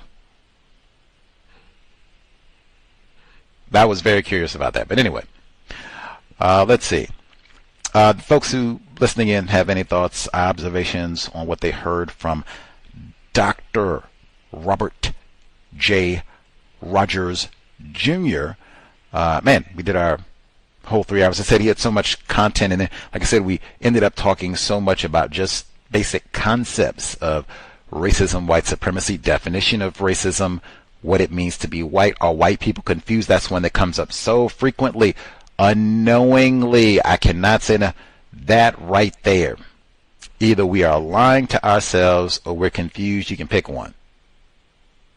That's what I've concluded. And if you back up far enough, it's really difficult to distinguish between the two. But either way, the vast majority of non-white people, not all white people, is racist. That's what we think. And white people are ignorant, confused, unknown. At least there's a good chunk of them. White people, they just don't know nothing about what race is. They don't know what's happening to Leroy. In my view, that just shows how confused we are about racism. That did take up some of the time, and I think that's important. Just, again, following logic. Following logic. We just heard from two educators. You got a lot of Leroys. They can't even read. Why do you think he's an expert on racism or anything else? Okay. Folks who dialed in with a hand up, launch it. Forget Leroy. You listening right now, why do you think you are an expert on racism? Okay. Folks listening in, did you have commentary to share before we wrap up? Retired firefighter or young academic? That wasn't a question, was it? Rhetorically, yes, it is. Oh, okay.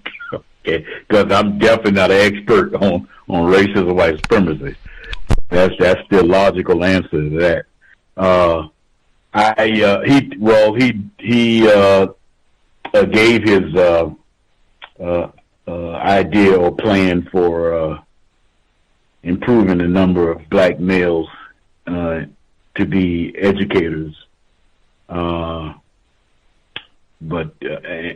I would say probably most of the public school teachers in the Northwestern Hemisphere do come from quote-unquote HBCUs. I don't know how successful it would be because white people would have a tendency, if they see something that appears to be successful, they do have their ways of destroying the effort. And as I mentioned before, it is a serious shortening of ambitions or what I want to be from black males. I've noticed that because I've spoken and dealt directly with younger black males. I'm talking about as young as 6 years old.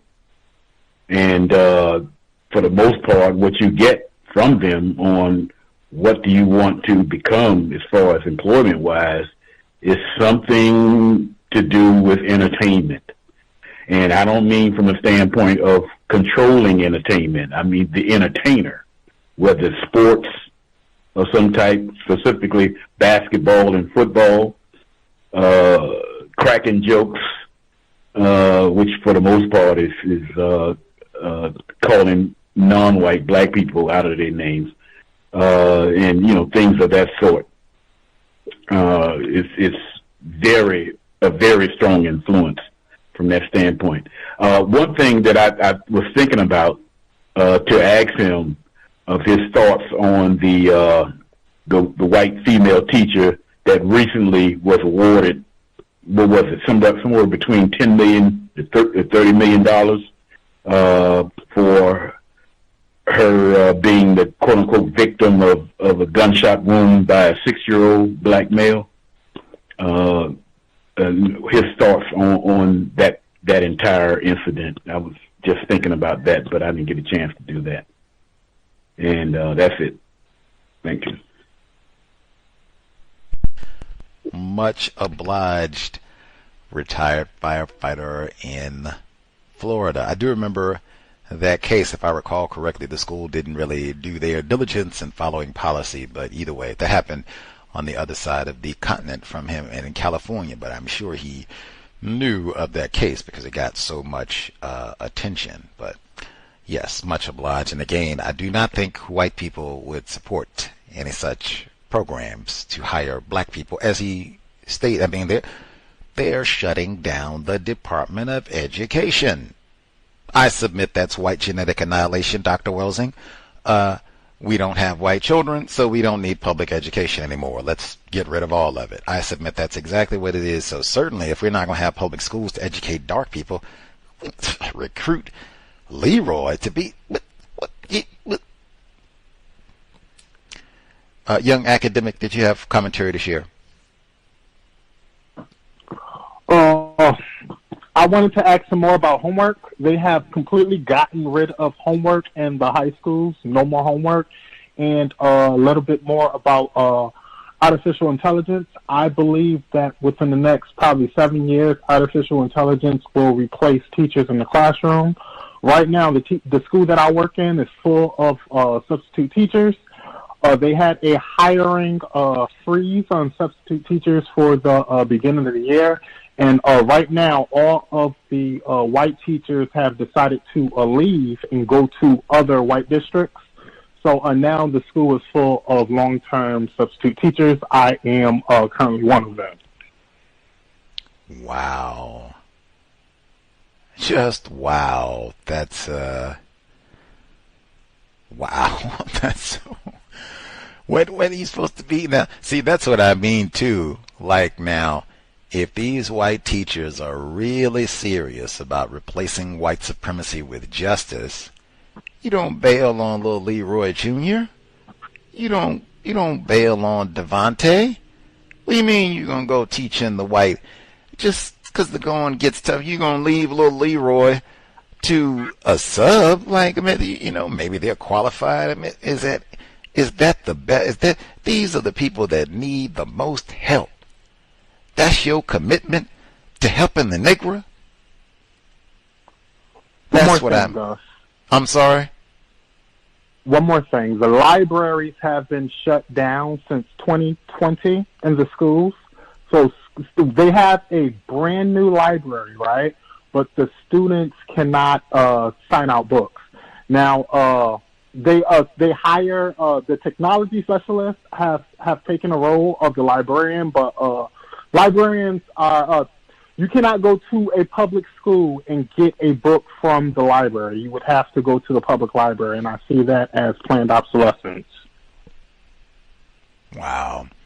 That's actually extra clowning. They get a brand new library. You can't go in there, man. Wow. But he has it, Dr. Rodgers, he does have in his dissertation that, hey, the system of white supremacy, frequently by the time they get to that level of schooling, by the time they get done with you in kindergarten and elementary, we got a lot of them, they don't even want to read. They don't care about let's go see what's in the catalog. Like, I'm done. I'm divested from all of that, which again, that is the goal. Which again, if that's the case, why do I think Leroy is informed about racism or much of anything else that is constructive? Not saying that's every single black person, but it's quite widespread. Their system is effective. Anyhoodles, but much obliged, young academic. Perseverance. See, they put so many obstacles in his path.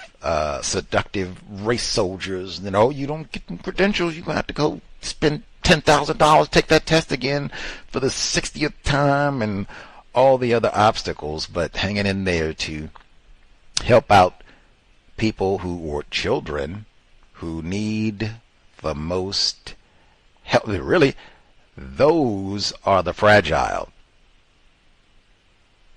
Not Dr. DiAngelo, Jane Elliott, racist. Ain't nothing fragile about being supreme.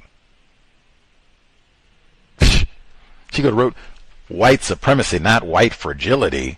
White supremacy. Even in fact, to have two totally deceptive texts. Nicer. Ain't no such thing as, now you mean deceptive white people? That's what you know, white people, racists, who smile and lie like yourself. I'm with the Negro. I'm an ally of the Negro. Yes, yes. And they just go right on supporting and making a nice profit. I didn't fool them niggers too, because they think not all white people is racist. Name some white people that's not racist. Oh, Jane Elliott, Robin DiAngelo, John Brown, Tim Wise, that white woman that freed Assata Shakur. Long list. You know, there's a whole lot of white people that ain't racist. If anyone is confused about racism, it is us. Gus T at the top of the list. Non-white people, victims of racism. We trying to correct. Anyway, we'll be here. No holidays. We'll be here tomorrow, neutralizing workplace racism. So eat your giblets, turkey. If you eat all vegetables tomorrow, right? Invite me. Save me a plate. And we will get down normal time, 8 p.m. Eastern, 5 p.m. Pacific. If you got a day off from the job, right on. If not, you can call in. Hopefully you get double time pay for working tomorrow and missing out on turkey and brain damage football all day long. Friday, new book, Catherine Massey Book Club. I'll get that posted later today. And then compensatory call in this Saturday. Stacey, they will have sobriety checkpoints probably from now through Sunday, Monday in this part of the world, U.S. so-called. If you have young people, especially like they just started driving, maybe 16 to like 30, I would remind them a couple times, because brain computer isn't done developing. I would remind them a couple times, maybe even send them a text if they're going to be out driving. Hey, maybe you don't want to be driving late, like after 10 p.m. once it gets dark. Drunk white people, intoxicated non-white drivers on the road. Sobriety checkpoints. Do you really want to have contact with an armed race soldier at 10 o'clock at night, 11 o'clock at night? Even if you are sober, why not avoid all that? Get to one spot and stay there. That would be grand advice until at least Monday. No late night traveling. If you got to go out and party and shindig, get there before it's too late and stay there. That way you don't have it. They will have sobriety checkpoints.